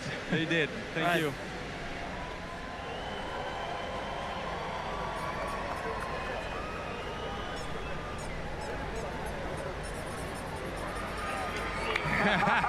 It's good to see you, my friend. It was nice to see you before the race. Did you look like you could have been on the podium since that moment? I mean, what a day that was, you know, after the difficult season. You know, it's really nice to be driving around here and having, you know, the performance a bit leveled out, you know, on the rain. Someone very important to all of us said a long time ago that, you know, on the rain, the cars are almost equal. And that phrase didn't age at all. And yeah, I'm very happy to be today on the podium. I think it's been awesome, and the support I receive here from all the Brazilian fans is incredible. And yeah, I can't thank everyone enough. By any chance, you guys work on a setup because you knew it was going to be wet? Did you work a little bit on that because you knew the car was going to be faster in the wet? No. No, it was just fast. The car was extremely difficult, you know, on the dry. And really, you know, I felt at ease, you know, when it started to rain this morning and last night. I really wanted to get some lap on the rain. I love it here when it rains, and yeah, today has brought a special race for us. Enjoy the party with Alpine. It was great to see. Thank you, Ruben. Pierre, what a great race. How tough it was to make that decision to stay on track just before the red flag. Thank you well. It's incredible for the whole team. We had such a tough season. We've struggled to score points, and yeah, in these conditions, everything was possible. And no, we believed it until the end. 2 cars on the podium. I don't think anyone would have got that on that bingo card, ahead of the season. So it's just fantastic. So from the car that you had yesterday to the car of today, is just the wet that made it possible? Yeah, I mean, yesterday the pace on the dry was good. I finished 7th. This morning we had a very poor quali, a couple of incidents. We didn't get a lap in Q2, so we started far, 13th, and managed to make 10 positions. So no, I'm absolutely buzzing right now. I'm just so proud of the team, to overcome such a tough season. And it would have been too easy to give up, but we never gave up. And yeah, here we are, both cars, P2 and P3, a lot of points for the team. And yeah, everybody should be very proud today. Thanks, Pierre. Enjoy the time with Alpine. 150th start for Pierre Gasly in Formula One, and for Max Verstappen it's 7th start, produced a 62nd win for the 3-time world champion. And the top 3 in this race, Verstappen, Ocon and Gasly, Karun Chandhok, they're the ones that stayed out and didn't pit to change tyres before the red flag gave them a free opportunity. Yeah, I get the feeling that Verstappen would have found his way to the front, whatever the strategy. I think he just had great pace, but also great confidence when it came to overtaking. But I think Russell and Lando will regret that earlier stop and they gave up that position. Yeah, Vache, technical director at Red Bull with Max Verstappen. Yeah, he expected to drive more than that, and after we expect another rally. The problem is, I think the tarmac was so soaked, from all the rain. He doesn't drain at all, no? The first lap, so after the red flag, that was P2, I come out of turn 3. I have S1 in front, so I go already left. Like that on the straight. It's crazy. The second restart was good. I think we started.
Shame we had to cut that short, to be honest. I was rather enjoying that. Yeah, 3. It's rare these days we get 3 happy people on the podium, isn't it? Normally one of them's grumpy they've lost the race. Yeah. And it's nice to see, really nice to see. Max saying, when that rain came down, they went. Remember they went into the 1 minute 40s. It was heavy, wasn't it? He did a 1:45. He lost 5 seconds, didn't he? But yeah, he was saying I was happy just to be second at that point. So, for the second time in his career, in what is his 150th start in Formula One, Pierre Gasly finds his way to the Interlagos podium. The music started and out he comes. And not one but two celebrations for Alpine. Only 5 points scored before today for Esteban Ocon, which is his lowest total after 20 races in his Formula One career. He's added 18 to that tally. And with the special Pirelli caps in tribute to Ayrton Senna, Max Verstappen will join the Alpine pair on this podium. Not finished within 19 seconds of the race winner since before the summer break. Today, he finished 19.5 seconds clear of Esteban Ocon and is back.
Get the impression from the look on Max Verstappen's face, it feels rather nice to be back on top of the podium again. And that's not a bad trophy that he's going to receive from the mayor of Sao Paulo. The winner's circle, and it's a golden circle for a trophy. For a driver, well, he's just given us a bit of everything over this race weekend. And in the end, he saves the very best to the very last. Oh, absolutely. And yeah, we haven't seen that smile for a long time, have we, from Max? It's been a frustrating ride for the most part since Barcelona. But yeah, thoroughly deserved the victory today. Constructors' trophy for Red Bull, who might just feel that a bit more back in the game here, but they need two drivers to be scoring points, not just the one, and they still remain some 49 points adrift of McLaren, who had that lead in the Constructors' Championship, and a Constructors' Championship that now sees Alpine in 6th place after just a day of epic proportions for the Enstone team. Fair play to Oliver Oakes and the staff and the two drivers. Brilliant to see what they've achieved here today. And Max Verstappen, with that win and the fastest lap, means that he now takes a 62-point lead into the final 3 races of the season. 86 points remain, and it means that mathematically, after this win in Sao Paulo today, Verstappen can hit the jackpot and produce a 4th world title when we hit Vegas in a fortnight's time.